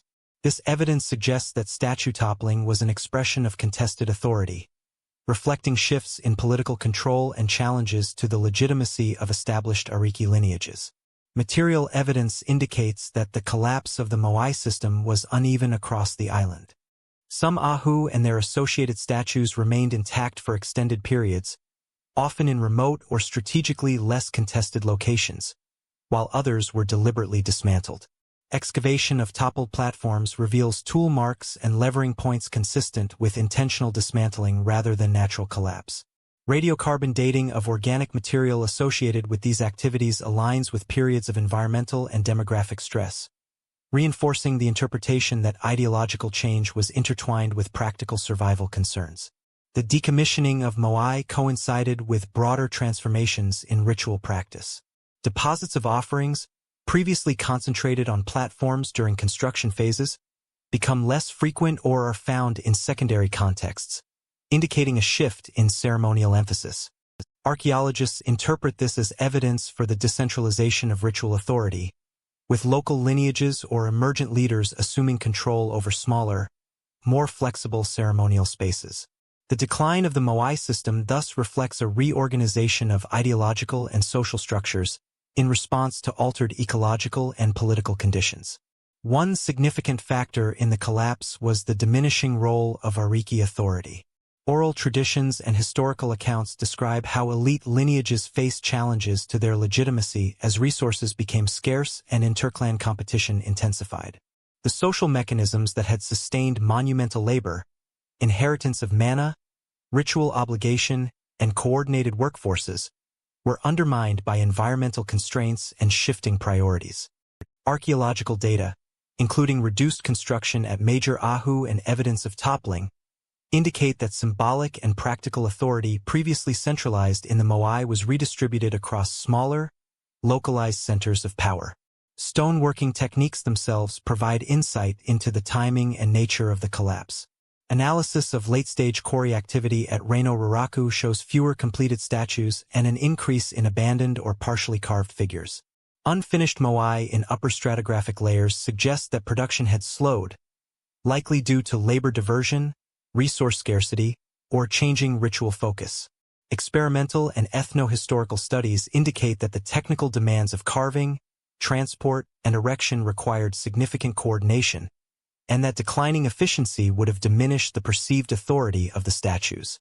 The collapse of the moai system is also evident in the treatment of existing monuments. Some toppled moai show evidence of reuse or scavenging. Basalt wedges, adzes, and timber rollers appear to have been removed for other purposes, including construction of smaller communal structures or resource management. This practical adaptation demonstrates that the decline of ceremonial monuments was closely tied to economic necessity rather than purely ideological rejection, highlighting the interdependence of culture, environment, and material resources. Toppling events were often selective. Larger, more elaborate moai and those with pukeo headdresses were particularly targeted, suggesting that the most visible symbols of lineage authority were also the most contested. Patterns of destruction correspond to zones of high population density and access to fertile land, reinforcing the link between ecological stress and ideological transformation. The spatial analysis of these patterns supports the interpretation that the collapse of the moai system was not random but strategically mediated, reflecting social negotiation under environmental constraint. Archaeological evidence indicates that new ceremonial forms began to emerge concurrently with the decline of moai construction and maintenance. Smaller platforms, ephemeral ritual spaces, and symbolic deposits reflect the reorientation of ritual practice to suit a more constrained environment. Ethno-historical accounts describe localized ceremonies focusing on resource stewardship, fertility, and competitive rights, which may have served to maintain social cohesion after the authority embodied in large moai diminished. These innovations illustrate the capacity of Rapa Nui society to adapt religious practice to changing social and ecological realities. The redistribution of ritual authority had implications for labor organization. With large-scale construction no longer feasible, communal work was redirected to subsistence infrastructure, defensive works, and smaller-scale ceremonial activity. Archaeological and ethnographic evidence suggests that coordination under emergent leaders or collective assemblies replaced the centralized, lineage-driven labor systems that had supported moai production. This shift reflects adaptive social strategies designed to maintain cohesion and resource access despite the erosion of prior hierarchical structures. Ethno-historical records further contextualize the ideological transformation. Early observers documented the rise of the Tangata Manu, or Birdman, ceremonies, in which new ritual authority centered on seasonal competitions rather than permanent monumental symbols. These ceremonies emphasized the distribution of prestige, resource allocation, and control over critical subsistence zones, signaling a shift in both ideological and political structures. The decline of the moai system thus corresponds with the emergence of alternative forms of authority that were more adaptable to the island's constrained environment. By the end of this transitional phase, the collapse of the moai system had transformed the symbolic and material landscape of Rapa Nui. Toppled statues, abandoned quarries, and reduced ceremonial activity collectively document the erosion of centralized ancestral authority. Environmental stress, population pressure, and interclan competition redistributed social and ritual power, enabling new religious practices to emerge. The decline of the monumental system illustrates a fundamental ideological adaptation. Stone ancestors lost their authority, and new forms of social and ritual expression arose to reflect the island's altered social realities. Power shifted from lineage to competition. As the monumental moai system declined, Rapa Nui society adapted by developing a new form of religious and political organization centered on the Tangata Manu, or Birdman, competition. This annual ritual, conducted primarily at Orongo on the southwestern tip of the island, transferred prestige from inherited Ariki authority to individuals who could successfully navigate a complex series of challenges. Archaeological surveys indicate that Orongo's stone village, perched on the volcanic rim of Reino Kau, functioned as both ceremonial center and administrative hub for the competition, incorporating residential structures, ceremonial platforms, and petroglyph panels that record symbolic aspects of the event.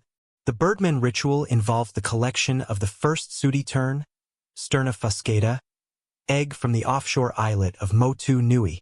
Competitors, representing different clans, swam hazardous channels to reach the islet, then climbed cliffs to retrieve eggs and return them intact to Orongo.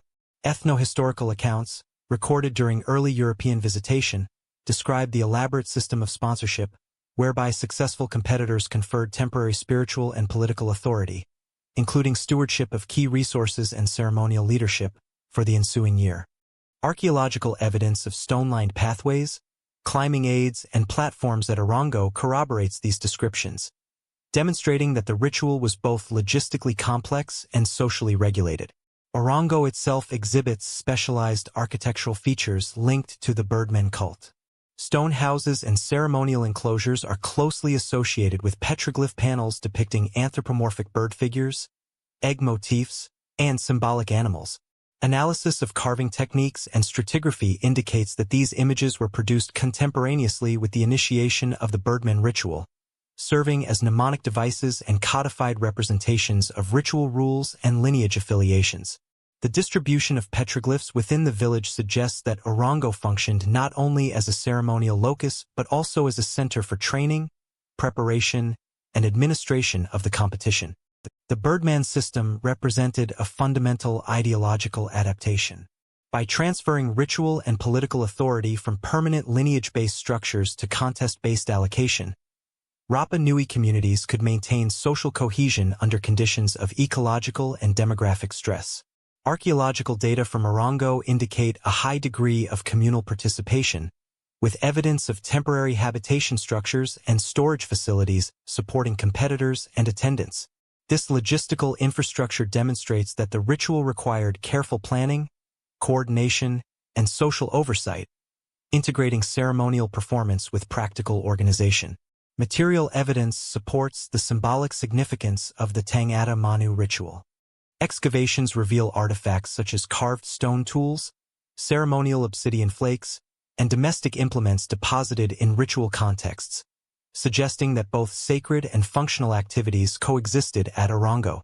The distribution of artifacts implies that specific spaces within the site were designated for preparation, observation, and ritual enactment. Radiocarbon dating aligns these features with the late Moai decline, reinforcing the interpretation that the Birdman system emerged as an adaptive response to shifting environmental and social conditions. The competitive nature of the Birdman ritual had social and political ramifications.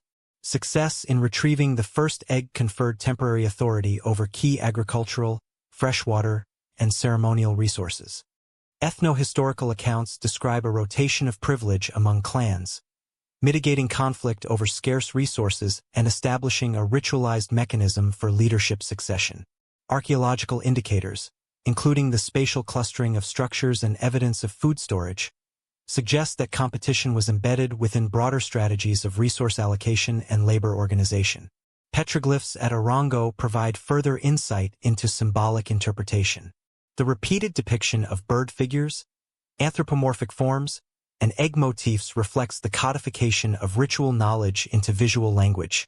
Comparative analysis of motifs across the island indicates that Birdman imagery was localized at Orongo but referenced in dispersed ceremonial contexts, demonstrating the integration of centralized ritual with broader social networks.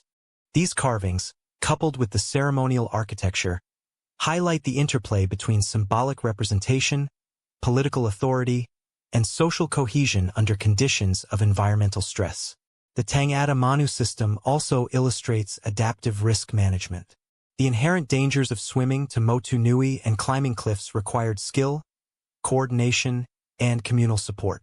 Archaeological traces of stone steps, carved footholds, and observation platforms suggest that safety and logistics were carefully considered, enabling high-risk ritual activity to occur in a controlled social framework.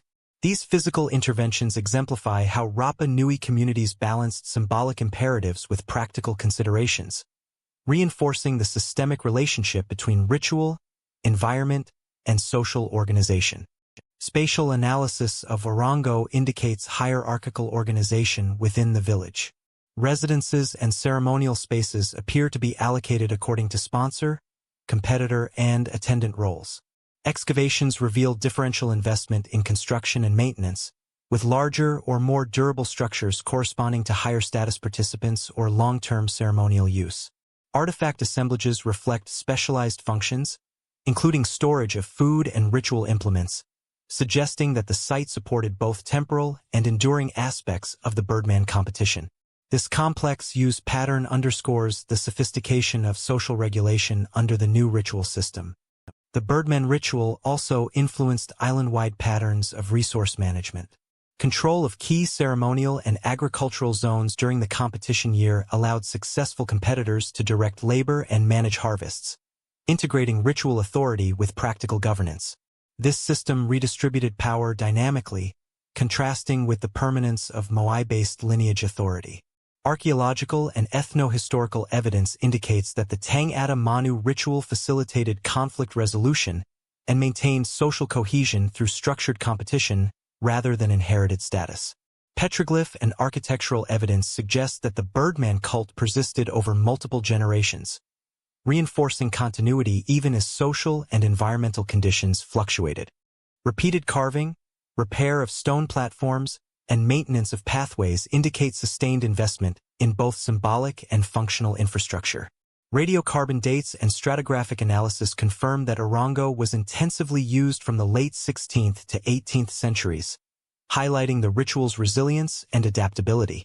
The Birdman system thus exemplifies how societies can transform religious practice in response to demographic, environmental, and social pressures. By the conclusion of this period, the Tangata Manu ritual had replaced the moai system as the primary mechanism of social and ritual authority on Rapa Nui. Competition, rather than lineage inheritance, became the organizing principle for political and religious power.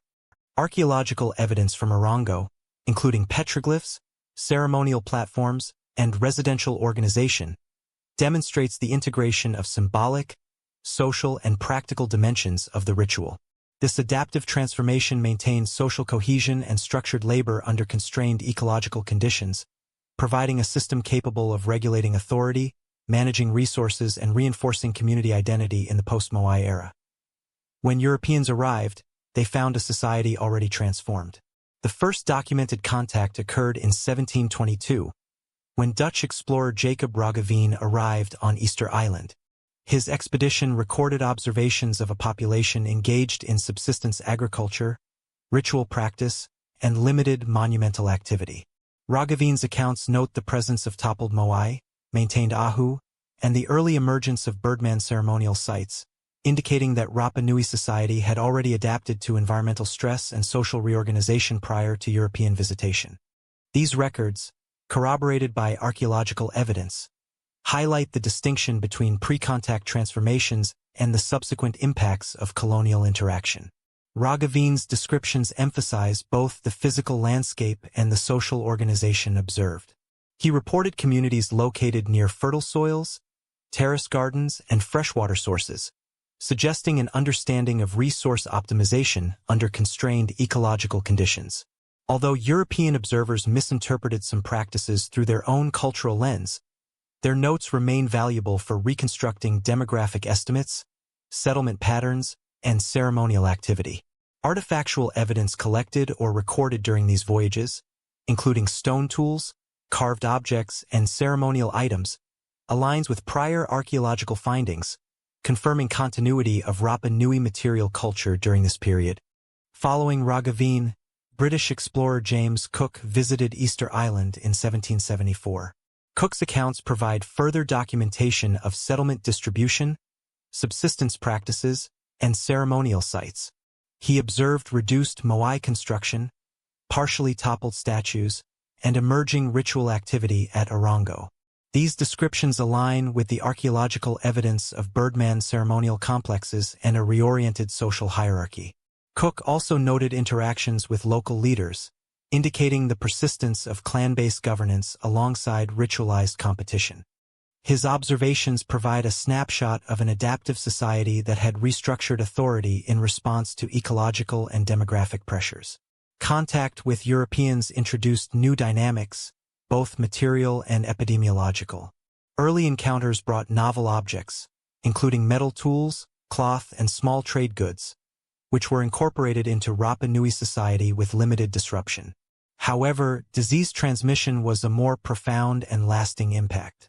Although the first visitors caused few immediate fatalities, pathogens such as smallpox and respiratory infections, previously absent from the island, would later spread rapidly due to the population's immunological naivety. Ethnohistorical evidence indicates that even early encounters set the stage for demographic decline over the following decades, separating the effects of pre-existing social stress from those induced by colonial contact. Population estimates during the period of first contact suggest that the island supported several thousand inhabitants. Roggeveen's and Cook's accounts, when combined with archaeological site densities and household reconstructions, indicate a community size consistent with sustainable management of cultivated terraces, freshwater sources, and marine exploitation. These estimates underscore that the observed decline in monumental activity and the rise of the birdman cult were not consequences of European visitation but outcomes of adaptive responses to long-standing ecological pressures. European observers, therefore, documented a society that had already undergone significant internal transformation. Cultural practices were noted with varying accuracy. Roggeveen recorded communal gardening, feasting, and ceremonial performance, while Cook documented Orongo and birdman rituals in greater detail. Archaeologists interpret these observations alongside material remains, including petroglyphs, ceremonial platforms, and garden terraces, to reconstruct the functional and symbolic dimensions of early 18th century Rapa Nui society. Integration of historical narratives with archaeological data demonstrates continuity in subsistence, ritual, and social organization despite limited external contact. Interactions with Europeans also influenced local political dynamics. The presence of foreign visitors created temporary negotiation points between clans and leaders, as access to trade goods became a source of leverage. While material exchange was minor, it introduced the concept of external authority and highlighted the potential for resource redistribution beyond the island's immediate ecological limits. Archaeological traces of metal tools and imported materials confirm limited but meaningful incorporation of European objects into daily and ceremonial life, illustrating early adaptive engagement with external actors. Disease exposure, although not immediately catastrophic, had long-term consequences. Historical epidemiology indicates that pathogens introduced during these early encounters likely persisted in isolated pockets before erupting into more widespread epidemics in the 19th century. The delayed impact of disease differentiates the early European visits from subsequent destructive interactions, emphasizing that Rapa Nui society was resilient but vulnerable to novel biological pressures. This distinction is critical for understanding both pre-contact transformations and the trajectory of post-contact demographic decline. Material culture evidence from first contact layers demonstrates selective adoption of foreign technology. Metal tools, small axes, and decorative items appear in limited quantities and are concentrated at ceremonial centers and elite residences. Their distribution suggests controlled access by local leaders, integrating new objects into existing social hierarchies without undermining traditional authority.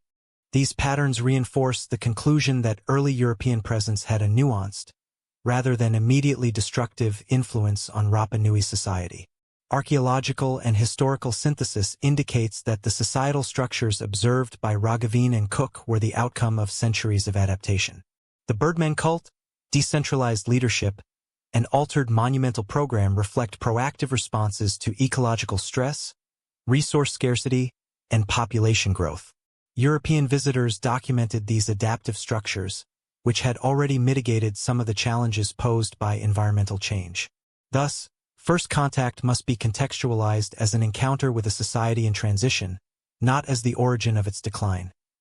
The 19th century nearly erased Rapa Nui society. Following the initial European encounters, Rapa Nui became increasingly exposed to external pressures, culminating in demographic collapse driven by disease and forced labor. Beginning in 1862, Peruvian slave raids, organized to capture workers for guano plantations and other labor on the South American mainland, removed a substantial portion of the population. Historical records indicate that hundreds of islanders were abducted, while those who remained faced disruption to social structures, agricultural production, and ceremonial practice. This removal of labor coincided with outbreaks of introduced diseases, including smallpox, influenza, and tuberculosis, which spread rapidly among immunologically naive populations, further exacerbating mortality. Ethno-historical accounts and census records from the mid-19th century document a precipitous population decline. Estimates suggest that the island's population, previously numbering several thousand, fell to fewer than 200 individuals by the late 1870s. Archaeological evidence corroborates this demographic contraction, showing abandoned settlements, neglected garden terraces, and the cessation of construction and ritual activity. Radiocarbon dating of domestic deposits and charcoal sequences indicates a reduction in both agricultural maintenance and ceremonial site upkeep during this period. The combined effects of slavery and disease caused not only demographic collapse but also a structural weakening of social, political, and religious systems. Peruvian slave raids were systematic and highly disruptive. Ships arrived at the coast, capturing men, women, and children for transport to forced labor camps. Oral traditions recount resistance and attempts to hide, yet mortality during capture, transit, and enslavement was extremely high. Survivors often returned debilitated, further contributing to the population crisis. The removal of skilled laborers, including gardeners, builders, and ceremonial specialists, undermined the community's capacity to maintain infrastructure, continue ritual practices, or sustain productive agriculture, intensifying the consequences of environmental and social pressures that had been developing for centuries. Disease introduction played a critical role in the collapse. Smallpox, influenza, and other pathogens spread quickly among the remaining population due to lack of immunity and high social connectivity within communities. Historical records indicate multiple epidemic events between 1862 and 1877, each reducing the population further. Archaeological and osteological studies of skeletal remains from this period show evidence of malnutrition, disease-related lesions, and general physiological stress, corroborating written accounts. These findings underscore the combined impact of human displacement and biological factors on demographic decline. The collapse of ritual and social institutions mirrored the population reduction. With labor forces diminished, ceremonial platforms, garden terraces, and quarry sites fell into disuse. Archaeological surveys indicate that Orongo and other Birdman ceremonial centers were maintained only sporadically, and many smaller ahu were abandoned entirely. Radiocarbon dating and stratigraphic analysis suggest that this abandonment coincides with the most intensive period of slave raids and epidemic mortality. The disruption of ritual practice highlights the interdependence of population stability, labor organization, and ceremonial continuity. Survivor communities faced both economic and psychological challenges. Resource management became increasingly localized and pragmatic, with subsistence focused on immediate survival rather than large-scale ceremonial or agricultural projects. Settlement patterns shifted toward more accessible water sources and fertile soil, while peripheral zones were abandoned.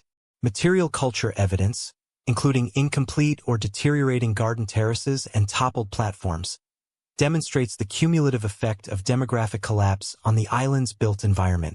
These changes reveal the profound vulnerability of a previously resilient society under external coercion and disease pressure. Documentation from Peruvian archives provides quantitative insight into population losses. Ship logs, payroll records, and administrative correspondence indicate the numbers of individuals taken from the island, the mortality rates during transport, and the proportion of returnees. Cross-referencing these data with oral histories from Rapa Nui descendants allows researchers to reconstruct the timing, scale, and social impact of forced removals.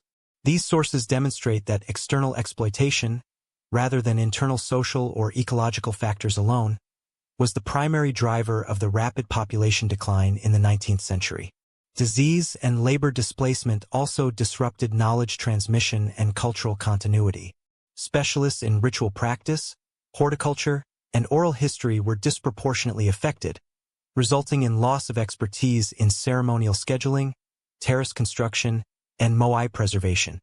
Archaeological evidence indicates a simultaneous cessation of production in carved objects and ceremonial implements, reflecting the erosion of both material and intangible cultural heritage. Ethno-historical accounts support this, noting that survivors struggled to maintain rituals, genealogical knowledge, and communal organization in the face of dramatic demographic contraction. Recovery following these events was slow and partial. Surviving populations were largely concentrated in a few coastal settlements and relied on subsistence strategies emphasizing horticulture, fishing, and introduced livestock. Archaeological surveys indicate continued use of some terraces and small platforms, but large-scale monumental and ceremonial activity never resumed at pre-19th century levels. Oral traditions recount attempts to restore ritual practices, including the Birdman competition, but these were constrained by population size and labor capacity. This period illustrates how catastrophic demographic reduction transforms both the social and cultural landscape of an isolated society. Demographic collapse also had long-term ecological consequences. Reduced labor and abandonment of terraces allowed some areas to reforest naturally, while other zones experienced erosion and soil degradation due to lack of maintenance.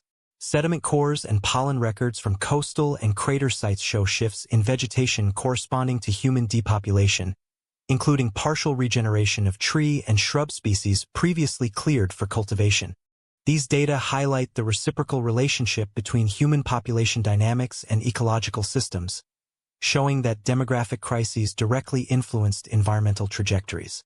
The combination of slavery, disease, and ecological vulnerability created a population structure markedly different from the pre-contact period.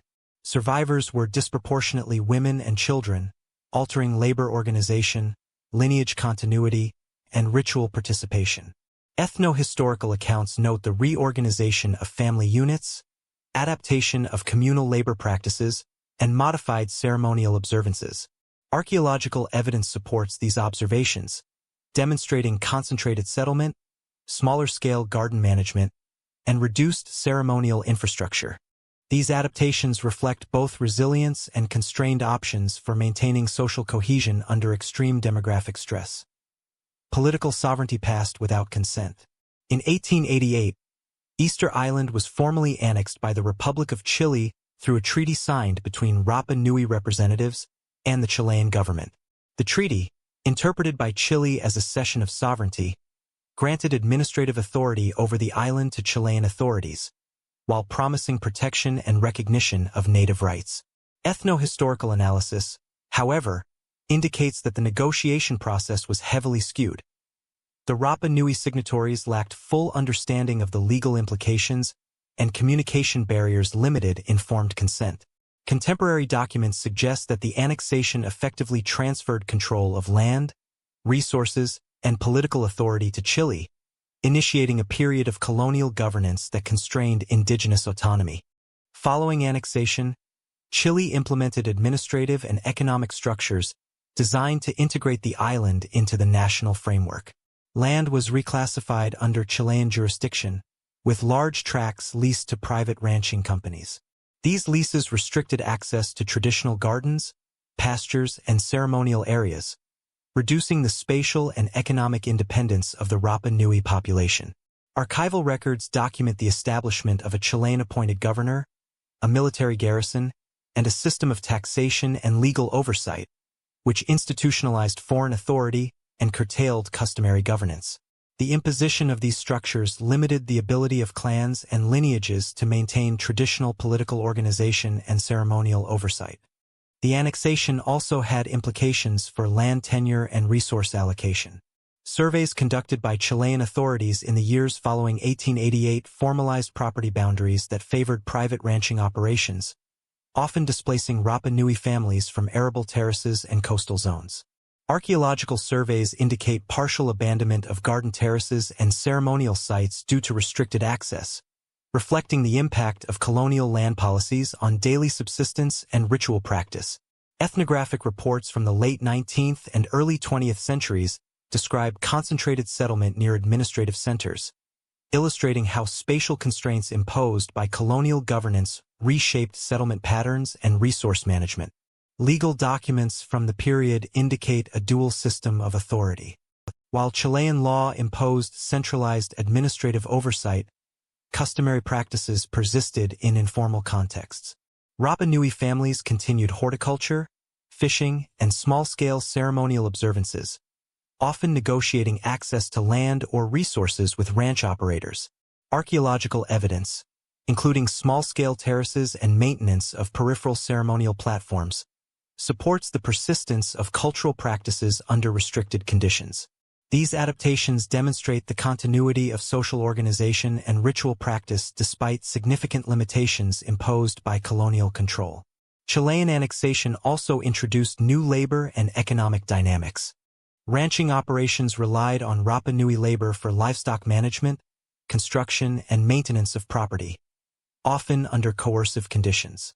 Historical records indicate that wages were minimal and mobility restricted, effectively binding indigenous workers to leased lands.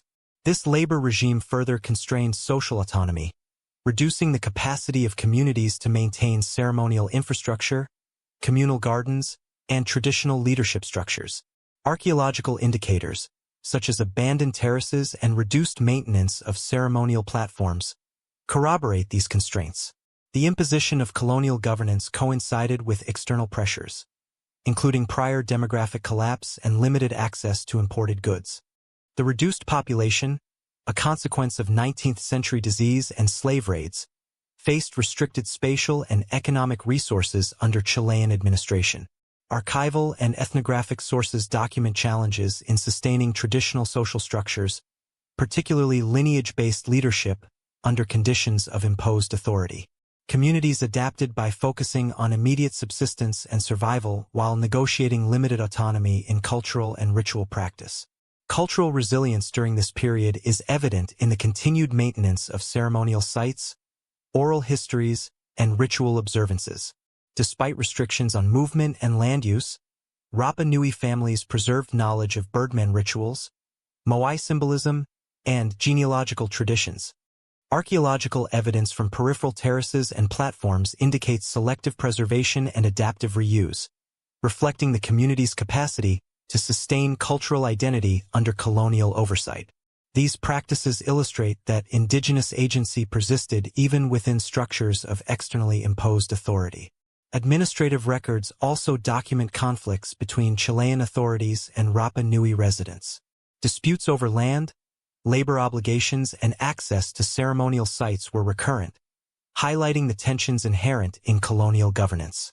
Legal correspondence and ethnographic interviews from the early 20th century demonstrate how Rapa Nui leaders negotiated concessions, mediated disputes, and asserted customary rights where possible. Archaeological continuity of minor ceremonial features and maintained terraces further supports the persistence of indigenous social organization under constraint. Education and religious influences under Chilean administration were limited but significant.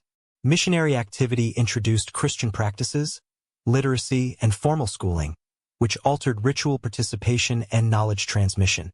Ethno-historical accounts note that elders continued to teach traditional practices alongside these new systems, creating a dual framework of cultural continuity and adaptation.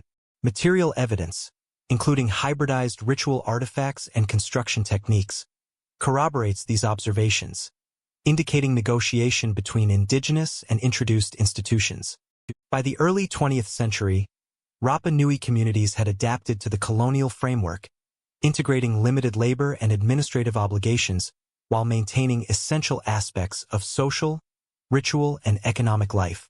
Archaeological and historical evidence demonstrates that terraces, ceremonial platforms, and residential clusters continued to function, albeit at reduced scale and intensity.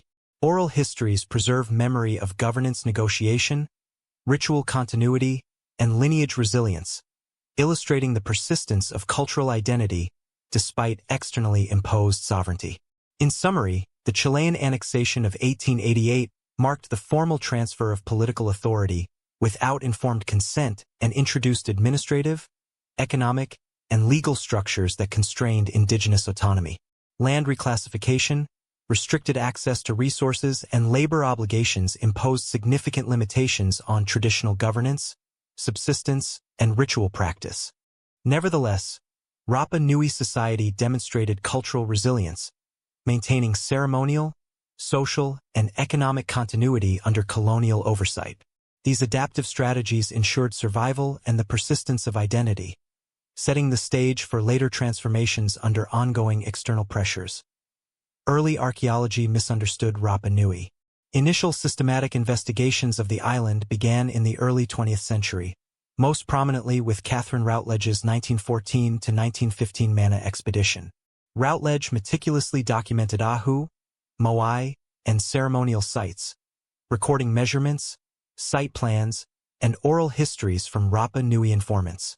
While her work preserved critical data, some interpretations reflected contemporary biases, emphasizing catastrophic deforestation and societal collapse as inherent to Polynesian mismanagement.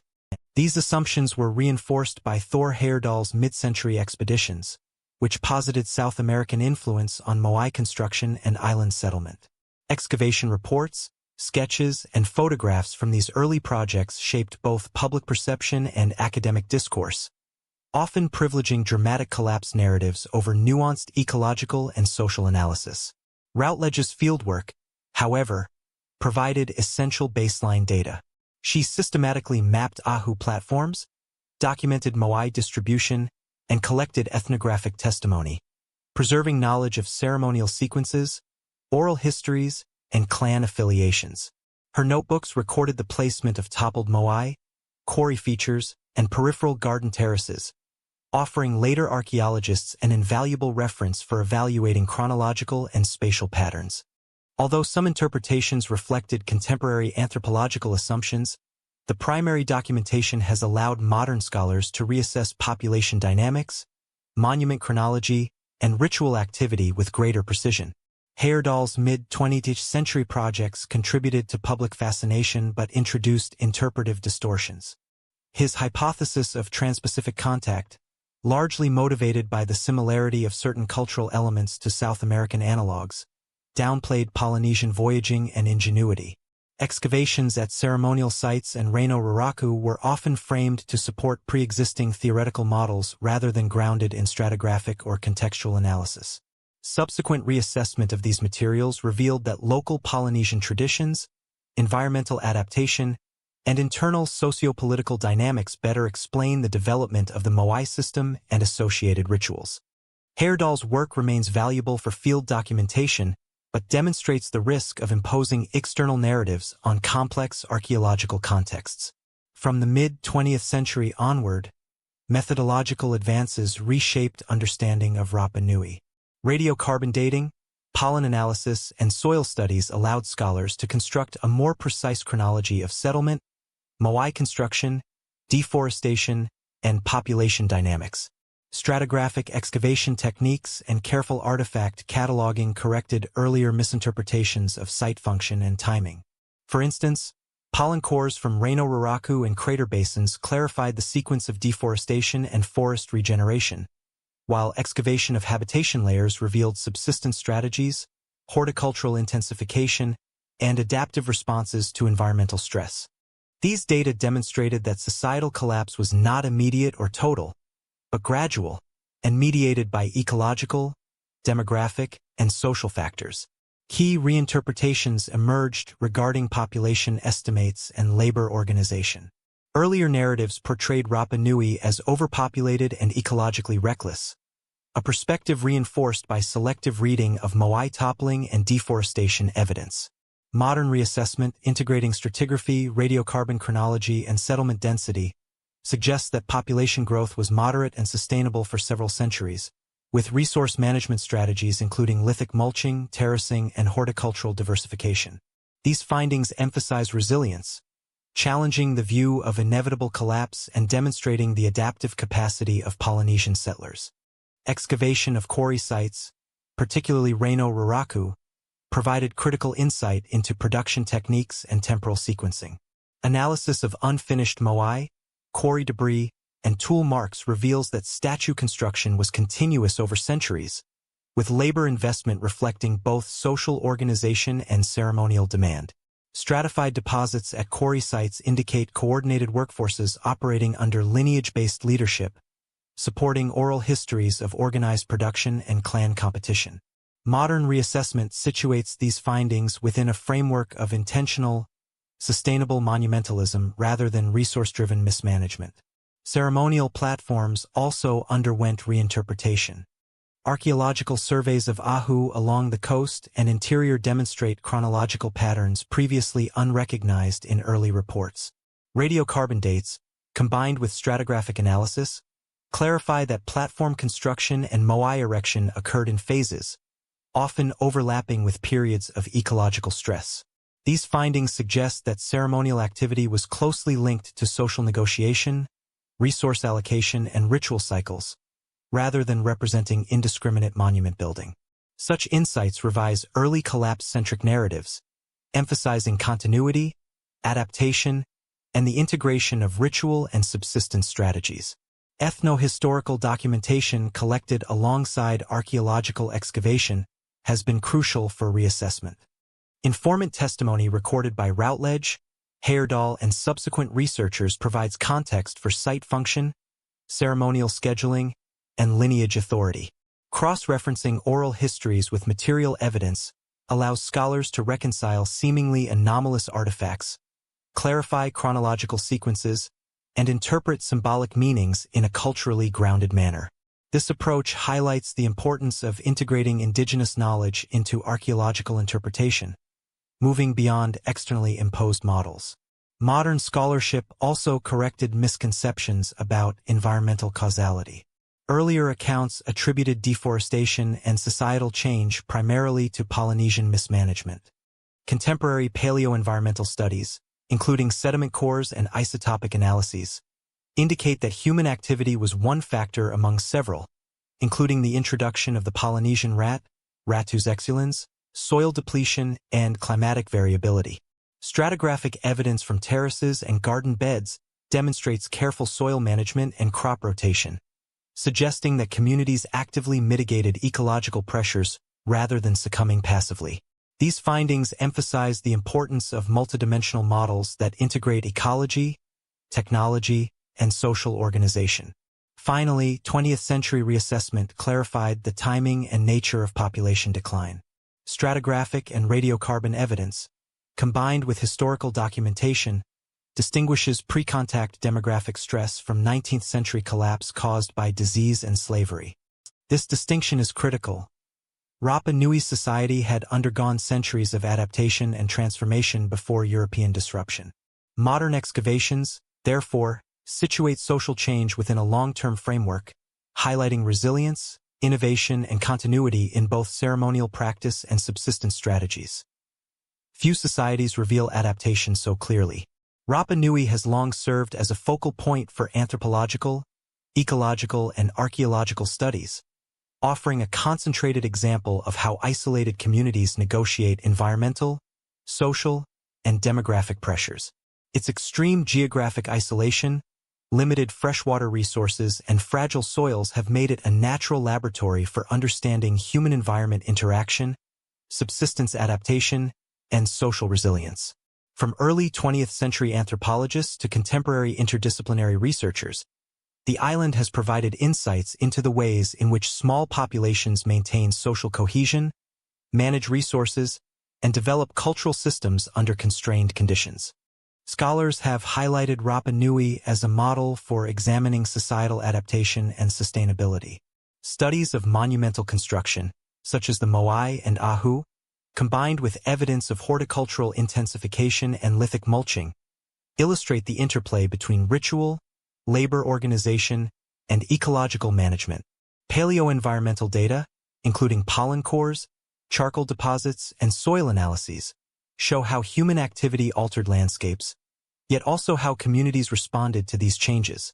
This evidence challenges simplistic narratives of ecological collapse, demonstrating that social innovation often mitigated environmental constraints over centuries. The island's isolation has made it central to studies of Polynesian voyaging and colonization. Linguistic, genetic, and material culture analyses link Rapa Nui to wider East Polynesian networks, particularly the Marquesas and Mangariva.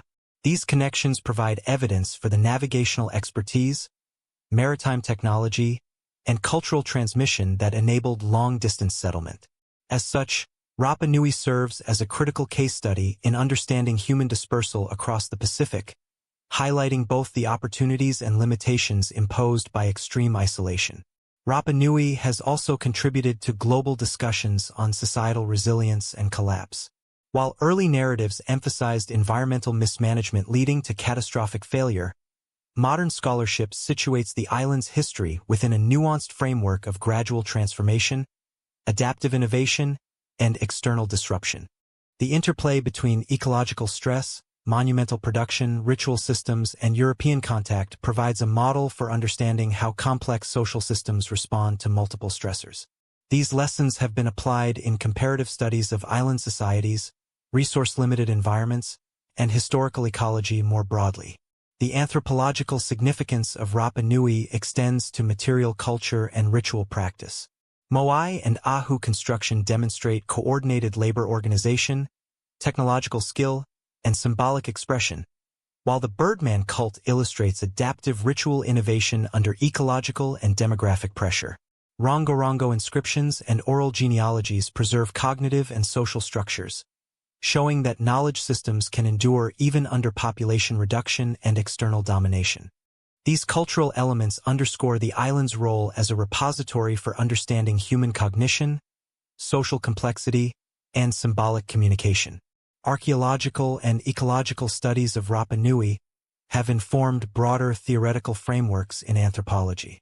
For example, analyses of settlement patterns, terrace agriculture, and quarry utilization provide case studies for examining risk management, labor organization, and adaptation to constrained environments. Paleoecological reconstruction of deforestation, palm extinction, and soil erosion has been integrated with archaeological data to model long-term human-environment dynamics. These interdisciplinary approaches have established Rapa Nui as a reference point for studies in resilience, adaptation, and the consequences of isolation. Rapa Nui's significance is further enhanced by its role in public discourse and education. The island's iconic statues and remote location have captured global imagination, fostering popular interest in archaeology, anthropology, and environmental history. While this attention has sometimes led to sensationalized narratives, It has also created opportunities for scholarship to reach broader audiences, supporting the dissemination of rigorous, evidence-based research. Museums, publications, and field schools have utilized Rapa Nui as a case study for teaching methodology, analytical reasoning, and cross-cultural comparison. Comparative research situates Rapa Nui alongside other isolated societies in understanding demographic and ecological limits. Studies of population growth, subsistence adaptation, and cultural innovation provide a framework for examining how small, remote communities balance resource exploitation with social stability. Archaeological findings demonstrate that Rapa Nui's experience, its phases of moai production, ritual adaptation, and post-contact recovery, offers insights into the mechanisms by which societies maintain continuity, respond to stress, and integrate innovation into existing social structures. Rapa Nui also contributes to discussions on heritage management and conservation. Preservation of moai, ahu, and rongo-rongo artifacts informs global standards for protecting cultural landscapes, especially in contexts where environmental change, tourism, and urban development intersect. Scientific monitoring, conservation techniques, and community engagement demonstrate how archaeological evidence can support both heritage protection and scholarly research. The island thus exemplifies the integration of historical knowledge, scientific methodology, and cultural stewardship. The island's historical trajectory, from Polynesian settlement through monumental construction, ritual adaptation, European contact, demographic collapse, and colonial oversight, provides a comprehensive case study for examining long-term social processes. Each phase demonstrates the interaction of environmental constraints, technological innovation, and social organization. Anthropologists, ecologists, and archaeologists continue to study Rapa Nui to understand broader questions of sustainability, resilience, and cultural continuity in isolated and resource-limited societies. In conclusion, Rapa Nui holds global significance as an exemplar of human adaptation, social innovation, and cultural persistence. Its archaeological record, ecological history, and ethnographic documentation provide insight into how communities manage extreme isolation, resource limitations, and external disruption. By combining material, oral, and environmental evidence, scholars have reconstructed a nuanced understanding of Rapa Nui's history, demonstrating the complexity of human-environment interaction, the durability of social institutions, and the adaptive capacity of cultural systems. This global relevance extends beyond the Pacific, offering lessons in resilience, resource management, and continuity that inform both scholarship and public understanding of human history. If you found this exploration of Rapa Nui's history illuminating, subscribe to Nightfall History for more in-depth documentaries on civilizations and empires from around the world. Click the bell icon to be notified of our daily releases, and join the conversation by commenting on the aspect of Rapa Nui's story that surprised you the most. Your engagement helps support rigorous, research-driven historical storytelling.